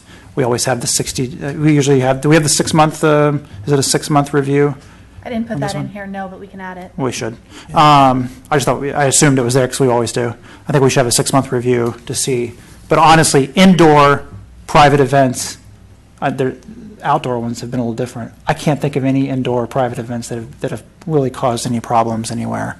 So I'm fine with the application as it's been presented. Thank you. I just wanted to follow up Councilmember Dornbecker's comment. The staff report does show that ADA compliance has been met based on the fact that there is no unique use upstairs that's not being done downstairs, and I think that's how they get around not having a restroom facility on the second floor and ADA accessibility, because that was a concern of mine also. My only concern, you've heard it already, is the number of events. This is kind of a unique situation, not only because of your location, which gives you much more flexibility and much less impact on our residential areas, which is typically what is driving our restrictions on special events, but also you're proposing that your upstairs would be exclusively special events, which I don't know that we've heard that one before frankly. My original thought was a special event a weekend, which would be 4 a month, seems sufficient. I don't know if shaving 2 of them off is big deal one way or the other, to be perfectly honest. I've heard both ideas. I've heard go with your recommended 62. We're actually fine. We don't need your additional comments at this point. It's up to us now.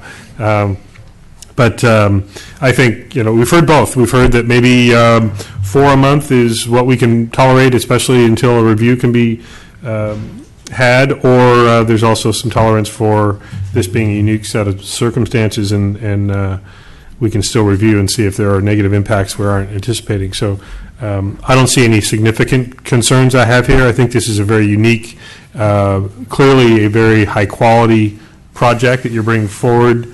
Certainly price points are an issue for everyone. We tend to have a fairly affluent visitor that I think is probably going to be kind of your target audience, as well as hopefully you'll become a favorite place for locals to come and relax, and some very fine furniture with some very fine wine. So I hope you have plenty of spot shot or whatever you need there to keep it pristine. So my comments are really quite supportive. I think it's a beautiful project.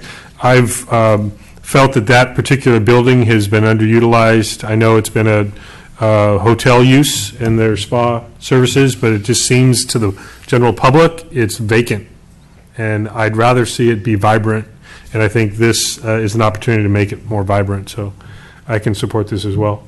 Is there, Councilmember Mueller? One more question for staff. With a 6-month review, that's usually where we put in the annual review fee. Is that in here? I was trying to scroll through real quick. Is that in this? We're missing that too, so Okay. we add those both back in. Okay, great. I'm done.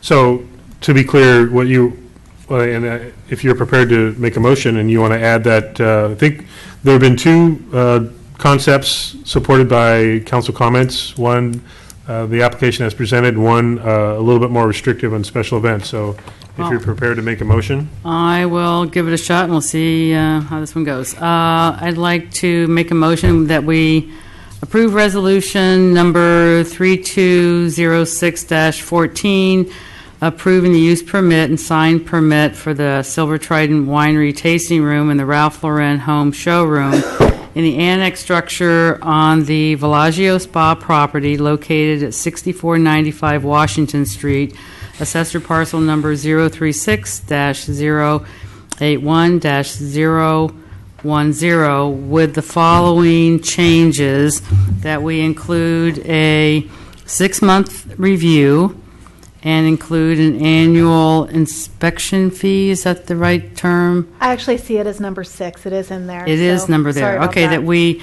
include a 6-month review, and during that first 6 months, limit the special events to 4 per month. And then if there are no negative impacts, I am willing then to go to 62 per year after the 6 months.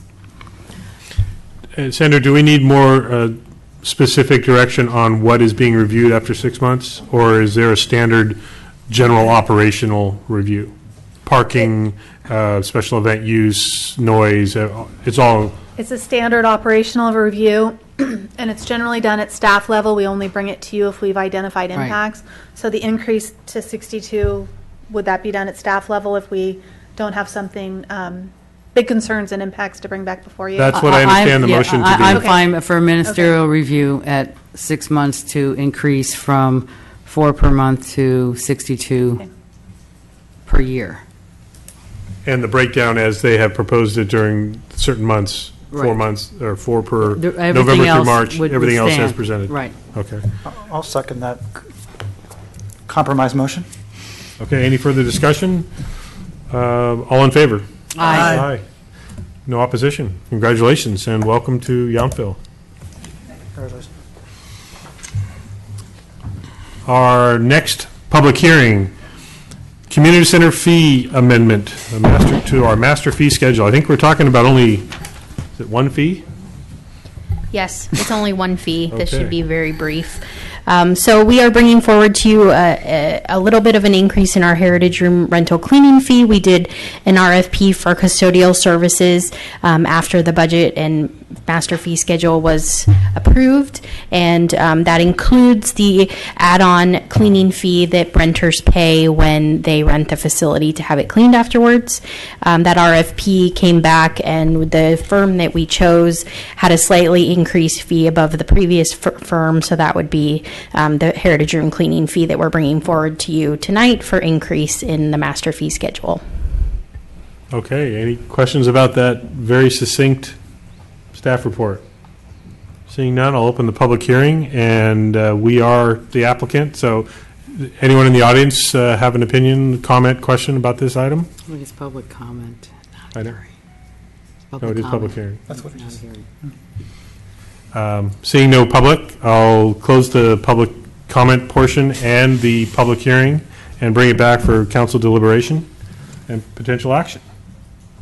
Or is there just action to be had? I'll make a motion to approve resolution number 3207-14, approving the increase of the Yountville Community Center Heritage Room cleaning fee and updating the town's master fee schedule. I'll second. Okay, all in favor? Aye. Aye. Thank you. That went smoothly. Yes. Okay, next up, our one administrative regular item tonight, Stuart Sellers Master Plan Development Plan. This is, it's kind of a unique situation. I think I'd invite our town attorney to explain. This is not a public hearing. It's not a continuation of that public hearing. This is an action or discussion about action that was taken in our last council meeting that was a public hearing. So if you could go ahead and explain what I'm talking about. Yes, that is correct, Mr. Mayor, members of the Town Council. On September 16th of this year, the Town Council heard and conducted a public hearing on the request from Stuart Sellers to amend its master development plan. In that process, a public hearing was noticed and conducted. The Town Council received evidence and statements from the applicant as well as other parties, both in favor and in opposition to the proposed amendment. At the conclusion of that public hearing, the public hearing was in fact closed and brought back up to the Town Council level.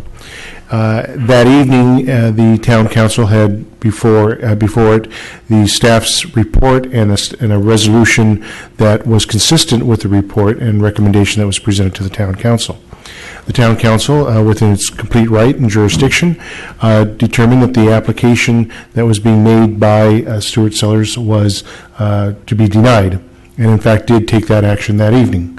Consistent with requirements of the law, since you did not have a resolution with findings making that determination before you that evening, what has occurred in the past for the Town Council and what is occurring this evening is the presentation of a resolution consistent with the Town Council's determination and findings as presented that evening. Tonight, what you have is not a renewed or reopened public hearing. However, pursuant to the Brown Act, members of the public have a right to comment on any and all items that appear on a public agency's agenda, and that is why members of the audience are going to be permitted to comment on what is before the Town Council this evening. But again, I do want to reiterate, this is not a reopening or rehearing of the matter that you heard previously. After public comment is received, it comes back up to the council level for determination and consideration of the resolution that's presented. With that, I'll be happy to address any questions the Town Council may have, but this is a standard process of confirming your action that you took at your September 16th, 2014 meeting. And I want to just add a couple other protocol elements that we're dealing with here, not only to educate the audience, but just for total clarification for council, that we have the option of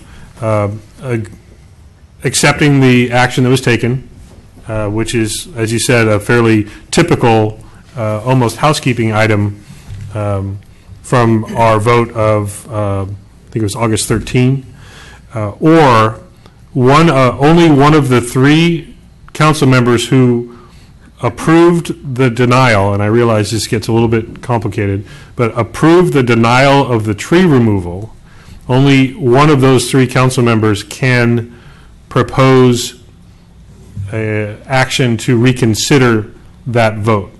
So just as a clarification, council members Moeller, Hall, and Dornbecker would be the only ones that could potentially ask for vacating that action and reconsideration of that action.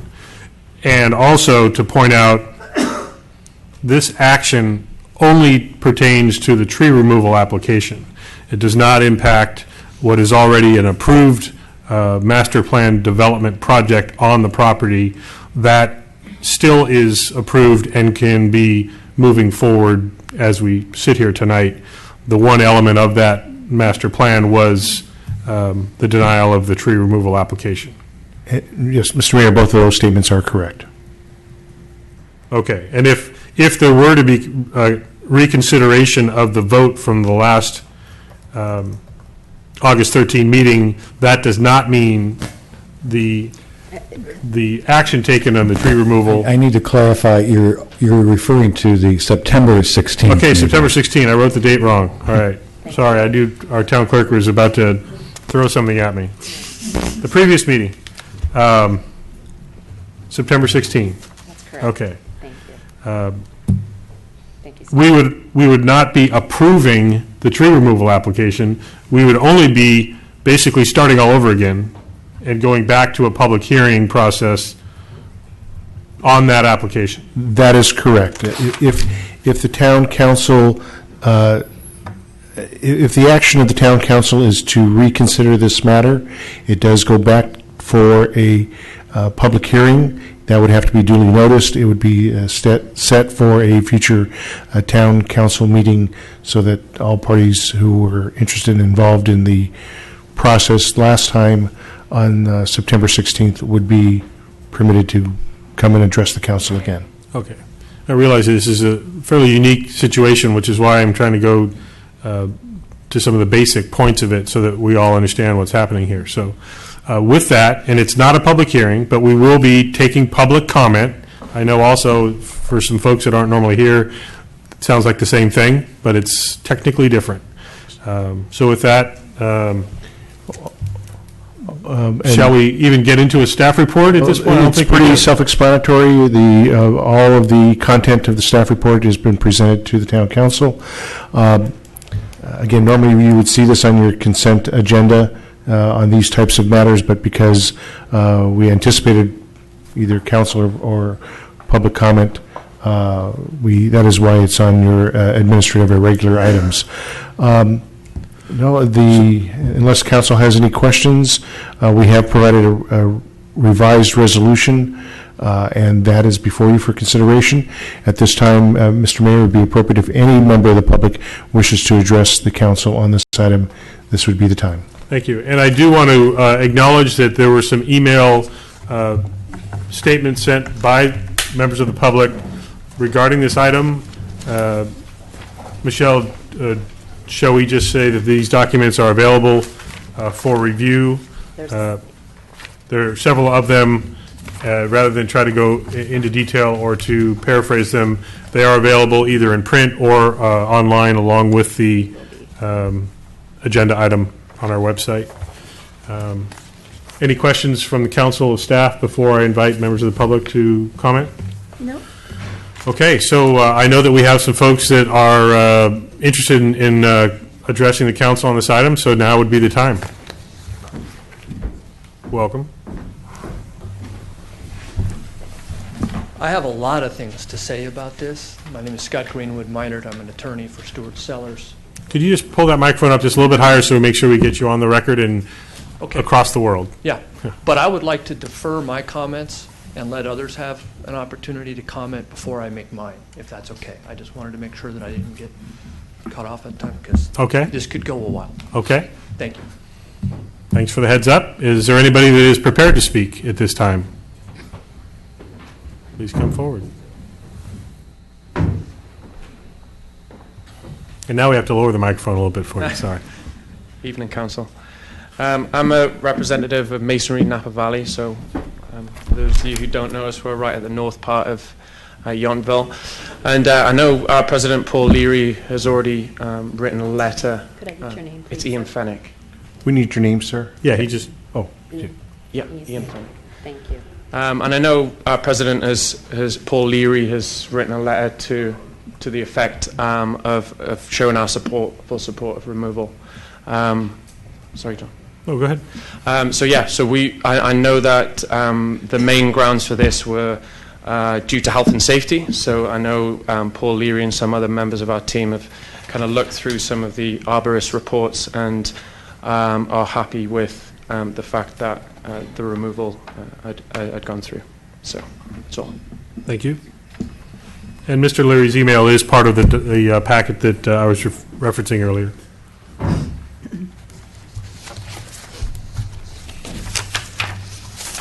Who's next? Welcome, Bruce. Good evening, Mr. Mayor, ladies and gentlemen of the council. My name is Bruce Peters.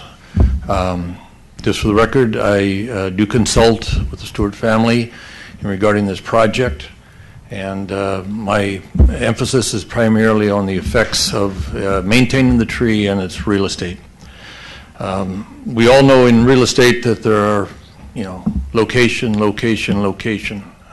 but the other key thing is disclosure, and disclosure. There's no way that I think anyone in this room would be willing to take 100% of the liability of this tree and be totally responsible for whatever happens. My client will have to take that responsibility on if the tree does not get removed. It definitely affects the property value. Anybody that, if they elected to sell it, would have to take on that responsibility and that liability. And that liability has a number to it. It has a value in which the property does not maintain if they have to assume that. In continuation with the development, that liability will carry with this property. The key thing that my client wants to do is have a win-win situation here. He has already made a deposit on a tree that could replace this tree. The win situation would be that the tree gets removed, new tree gets planted.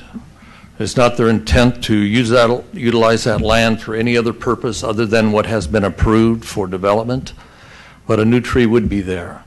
It's hard for me to believe if we go back 100 years ago that some young man or some young woman was walking in that path there and saw this little sapling growing and could have used it for a stick, cut it down, but they let it grow, and it continued to grow, and now it's 100 years old.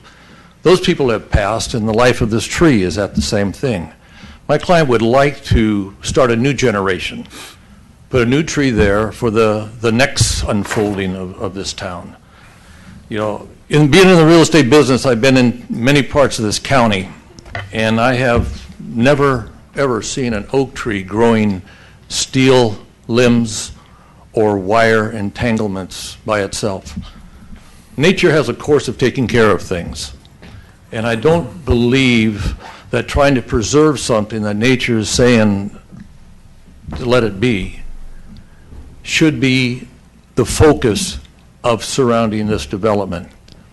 I think we have the purpose of putting in something that will replace it for the next generation. I think we have a purpose of a win-win situation where my client doesn't have to be looking over his back every night to determine whether or not that tree is going to be endangering a life, endangering property, or taking a life. I asked the council for them to reconsider the removal of the tree, the replacement of a live, healthy, new oak tree, and for us to go and get this project going. We want to develop it. We want to get it going. We want to get something in that part of the North Yountville to offset the basically dormant property. So thank you for this opportunity. Thank you. Any other members of the public like to speak on this item? And just realizing it'll be up to me how long we have this conversation, not up to you. Just a little reminder. If you could remind us your name for the record, please. Yeah.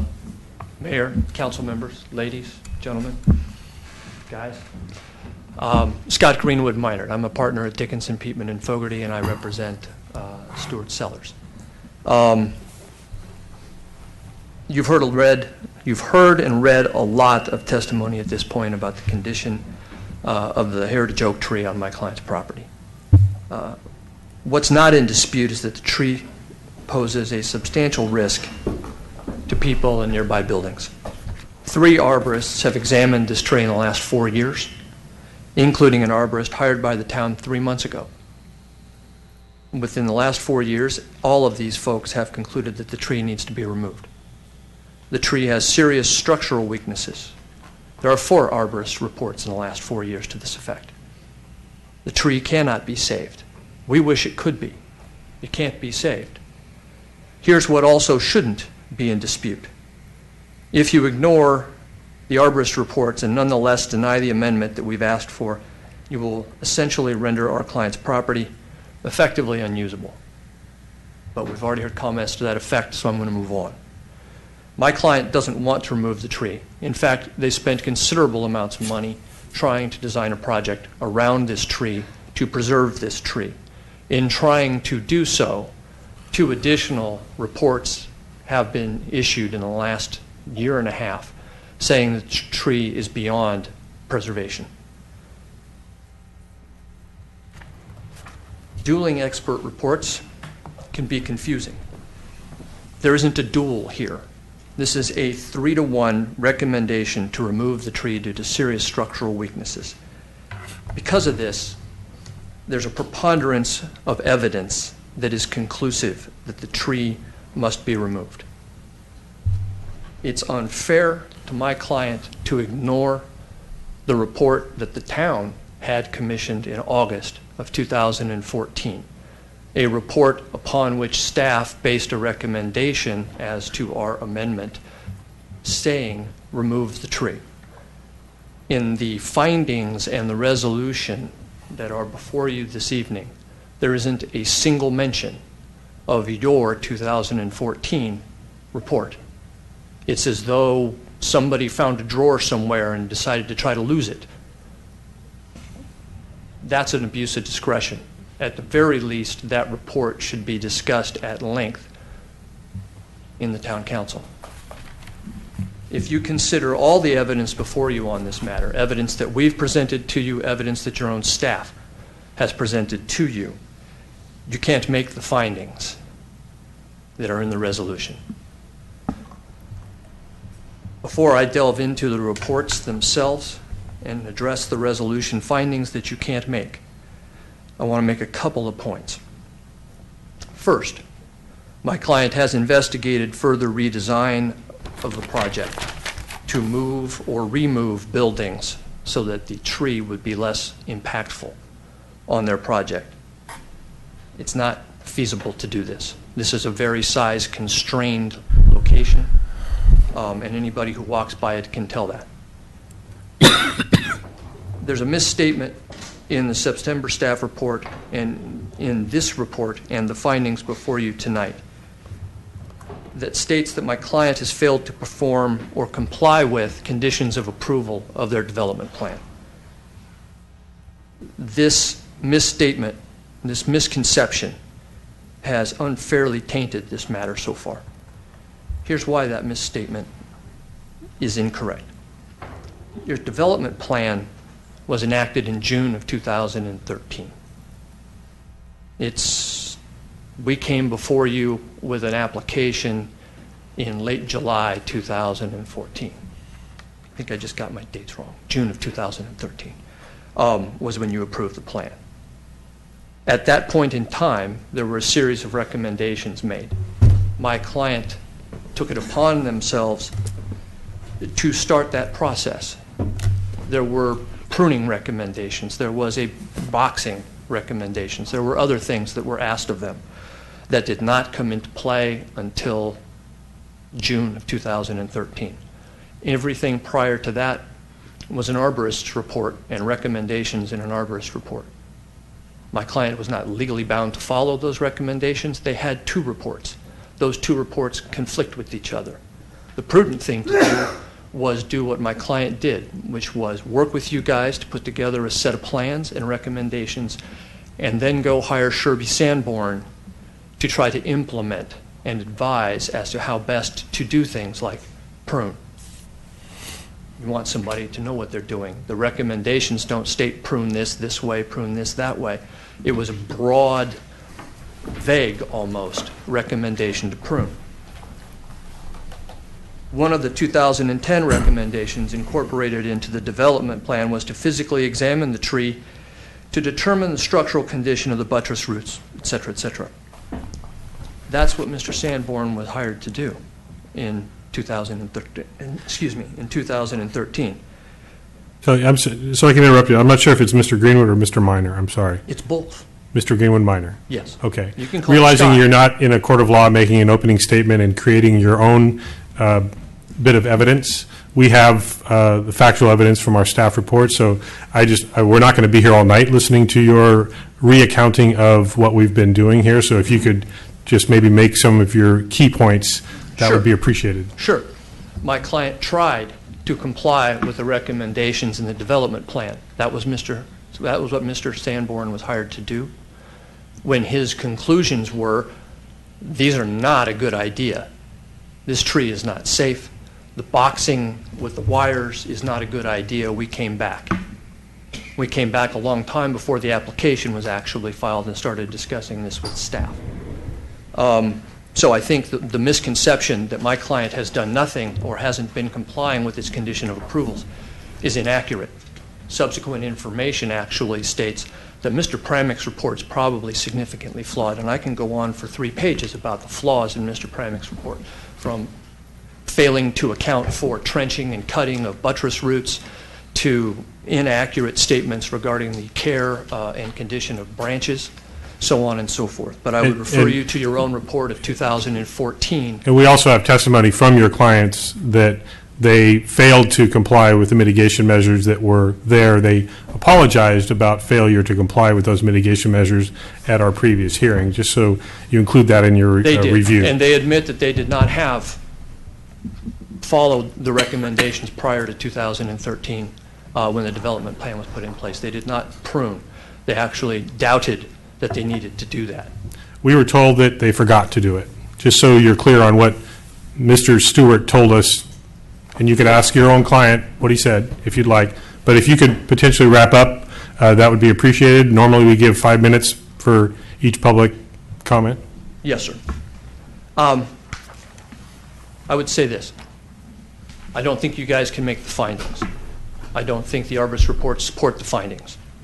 I would hate to have you ignore your own Arbus report of 2014. With that said, as Mr. Peters said earlier, and as we said back in September, we are fully ready to replace this tree with a better tree, a tree that in 50 years will look better, a tree that will be managed properly between now and I'm dead and we're all dead, rather than be hacked apart and damaged by prior owners, as happened with this tree. Look to the future, not 15 years from now, but 75 to 100 years from now. And we'll get a project done here that everybody can be proud of. I would ask that you not make the findings tonight. I would ask that you bring back our Resolution 3202-14 with a new number probably, and we'd be happy to discuss this further or answer questions. Thank you. Thank you. Any other members of the public at this point? Have you been motivated to join in? Yes. We've got you boxed in back there, Mr. Stewart. Good evening. Hello. I'm Michael Stewart, and Hold on just a second. I think we're losing our future Eagle Scouts, but thank you all very much for being here. I wanted to make sure we were able to hear Mr. Stewart's comments uninterrupted, so thanks again. it's very short. The average will be 5 minutes each. Okay. So I would like to confirm what Mayor Dunbar said. I did have a plan to do some pruning as was recommended. However, it was not because I felt like I was required to do that in any way, but it just seemed like a good idea. And what happened was when we bought the property, there were ants all over the tree. And in fact, there were so many they were falling out of the leaves in the tree on top of you if you were walking under it. So I felt like I really wanted to get rid of the ants. We did a little investigation of the roots that had been cut. And it also, there was moss all over the tree at that time as well. And my intent actually was to go ahead and put some cables in the tree and to prune the tree. And what I did first was to kill the ants and get all the moss out of the tree. So it's accurate to say that I forgot to complete the pruning. However, at no time did I feel that I was required to do that by the council or by anybody. I just thought that that was a good idea. So thank you very much. Okay, thank you. Any last member of the public like to speak? Seeing no other members of the public coming forward, we'll return this item for consideration with council. A reminder that we are not revisiting the public hearing on this item, that if any action is to be taken, it's in relationship to the findings and the vote that took place on September 16th. Thank you. So is there any further discussion on this? Again, the only action that can be taken other than to vote to accept the action would be if one of the three council members that did approve this previously wants to reconsider it. Councilmember Moeller.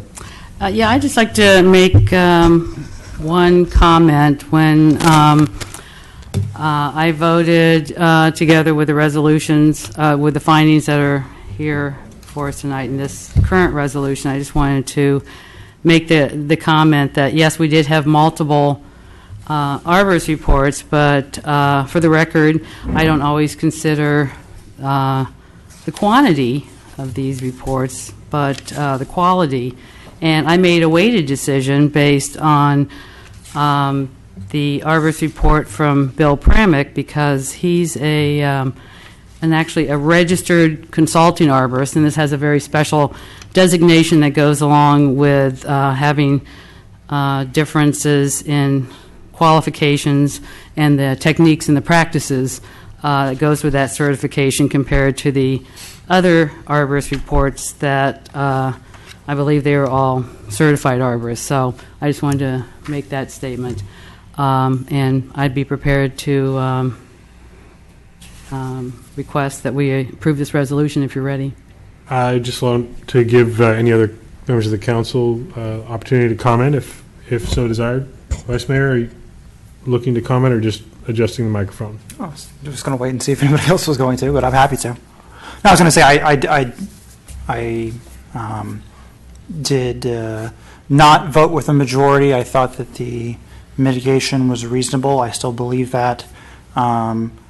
If the findings are proposed as written, I expect to also vote against this, but I do understand, even if I disagree with the conclusions of the three members who made them.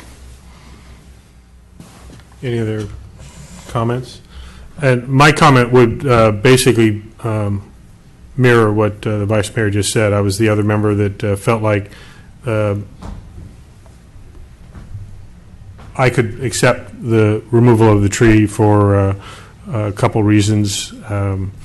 But I do, we are a 5-member council, and I acknowledge the vote that was made, and I respect the vote as it was presented, so I have no problem with the process. I do have, there are 2 findings that are listed that I'm not comfortable with, so I may, as the Vice Mayor said, vote against the findings, but I know this is trying to have it both ways. I support the action that was taken and have no problem respecting the majority vote. I still disagree with it, but I'm going to recognize that that was the vote of the council. So, Councilmember Dornbecker.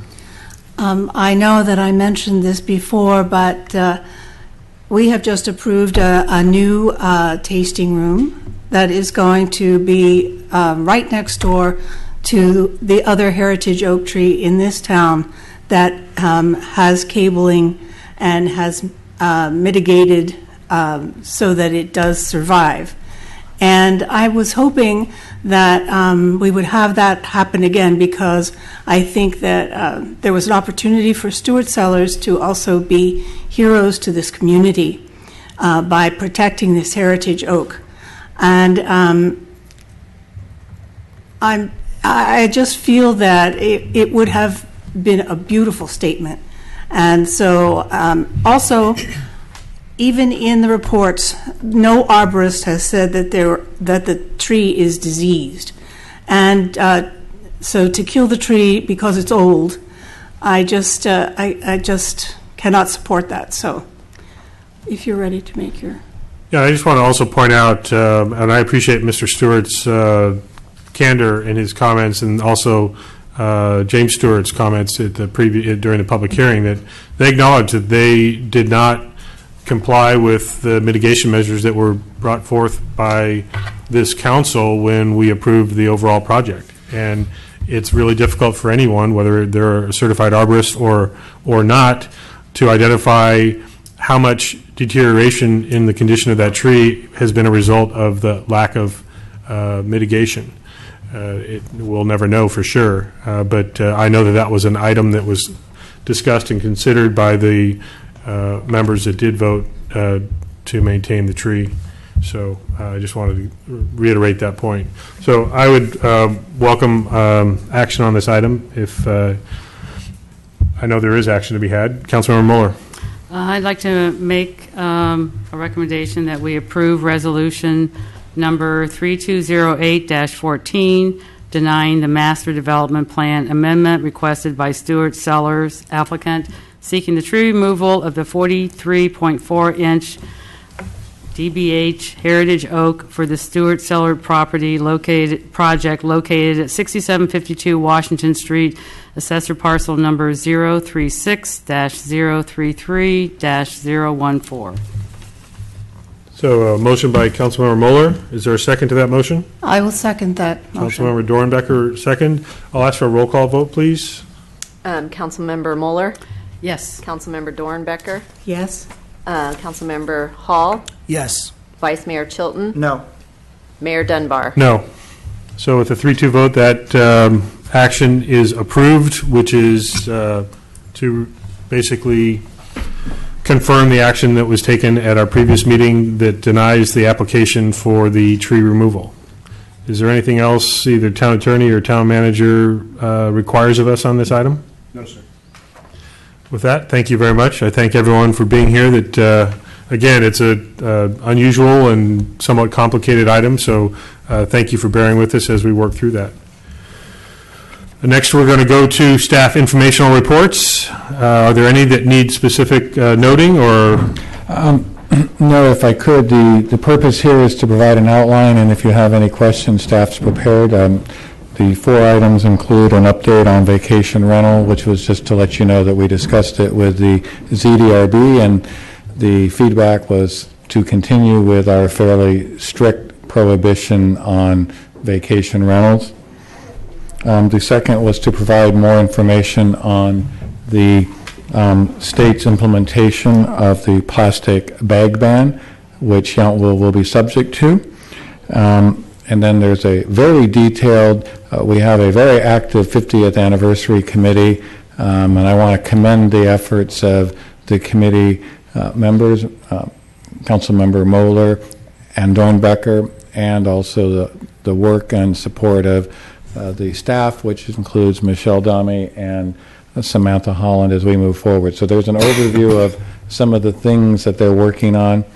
And then the last one is just to share with you that we've formalized and updated a change in our billing and collection and delinquency period. Any questions about that quick recap of our informational reports? Or any others that are not listed or can comment on, Vice Mayor? Town Attorney, I can comment on these reports, can't I? I can comment on this? One of Their the, item on there. I just wanted to, the first staff report, which is the short-term vacation rental update. I just want to express my great agreement with the ZDRB and their conclusions on opposing any changes to short-term rentals in Yountville. Just thought I'd say that. thank you. Of course, we're welcome to comment on any, just like the public is welcome to comment on anything. Well, I concur with that. I'm very happy to. See what you've started then. Yep. Any other comments on the informational report? Seeing none. Moving on, are there any specific meeting reports that members of the council have to bring up? We see a number of them listed here. I know that not all of them have occurred, so I'll just leave it up to anyone that has a report of relevance. Hearing none. I did want, let's see, I have a bookmark at the bottom. Was there anything that you wanted to bring up, Councilmember Mueller? Yes, I just have I guess we're for council comments. Comments as well, yes. I'd like to request that staff bring back, hopefully at our November 2nd meeting, under closed session, a time for us to review. Number 4. November That's the 4th. I should know that. Our town attorney performance evaluation in closed session. Okay, so that's requested to be added to the agenda for either before or after. I know that we're trying to make that a brief meeting due to the fact that it's election day. If I could get some concurrence from the council, would you prefer to do an early start? That is, we've attempted to do a 4 o'clock meeting start so that the meeting would be done by about 5:30, as we recognize 3 of you do have an interest. Well, actually, all 5 of you have an interest. I would recommend that we have the closed session item prior to our regular meeting. I concur. And we'll probably need to set that specific time. You said you were going to have the regular meeting at 4? Mm-hmm. So I would say at least 3 o'clock, 3 p.m. for that, and if we feel like we need further time, we'll back it up even earlier. And do we need to make another motion that we actually move up that time? Okay, because we're not changing Do a the special date. meeting By the letter. time That's we notice notice it, for Okay. we'll be Have it fine. over that. Yeah. Thanks. Vice Mayor? I will not be in attendance at that meeting, Okay. no matter what time it's at. You will not be excused. You don't have to. I'm going to write you down. I'll be having fun, though. All right, let me, given that situation, is it real, I think it may be important that all of the council participates in whatever evaluation and discussion. So with that, does November 18th, I remember you are, I'm just trying to be, I don't, in fairness to all 5 of you for the participation, is that the council's thoughts on that? I agree that the entire council should be part of the review process, so if we already know that the vice mayor is going to miss that, I think the next available agenda, I would recommend the 18th then. Will all 5 of us be available? I will be. I don't see any reason not to. And then if there's some conflict for some reason, then if we need to call a special meeting, we can. I agree. That sounds good. All right, then we will, thank you for your a little So indulgence we're- there, I'll always sort that out. Yeah, we're planning on 4 o'clock then for a regular meeting on November 4th, and we'll add prior to the November 18 regular meeting, which would be at 6 o'clock. We'll probably start that at either 4 or 5 o'clock, and we'll have a special notice to that effect. Okay, All right? thank you. Any other announcements? I know that it was just brought up that prior to our next meeting, there will be our municipal election, and so hopefully people will get out and vote. Any other announcements about upcoming activities? Samantha, am I missing anything? I got a community activity. Okay, hold on just a second. Let's see, Samantha, do we have any other report? This Saturday is our annual Halloween carnival, 4 to 7 at the community center. I knew there was something. Some fun stuff. And Councilmember Hall? This weekend will also be the last weekend for the Little Kickers soccer. I just thought I'd bring that to everyone's attention. In the event you have Thank you for that. Normally, we just have the council talk about our upcoming items, but if you have, do you have a community event that you wanted to share? We're going to go ahead and let you do it. Okay. You sat through the whole meeting, we're going to at least let you. I have to say something, Mr. Mayor, but The Napa Valley Adventist Retirement Station and the Northern California Conference of Seventh-day Adventist Association is announced to you, city town councilman, that we're having a 35th anniversary of the home estates on November 16th, Sunday afternoon from 2 to 5. It's free for everyone. It's mostly just not Saudi Adventist Christian members, but anyone in the town of Yountville and the county is invited. And it's brought to you by Northern California Conference leaders. The conference president, Jim Pedersen, is going to be to start the whole program from 2 to 5 on Sunday afternoon, November 16th. So all you're welcome to come and support our Navari. Is it at the Adventist Church? Right across on the east side of the Seventh-day Adventist Church. Okay. And the church is on the west side. Right. So, All right. Well, thank I didn't have permission for the administrator, Brother Doug Withrow, but he's been the administrator for 8 years, and hopefully that they'll be out in the Napa Valley Register or St. Louis Star or our newspaper here. Right. Okay. Great. Well, thank you very much for that. Very much. I know that's just a block away from my house, so I'll be sure to swing on over there. Yeah, thank you. Thank you. Seeing no other announcements, I will, and we don't have need for closed session since we already had it.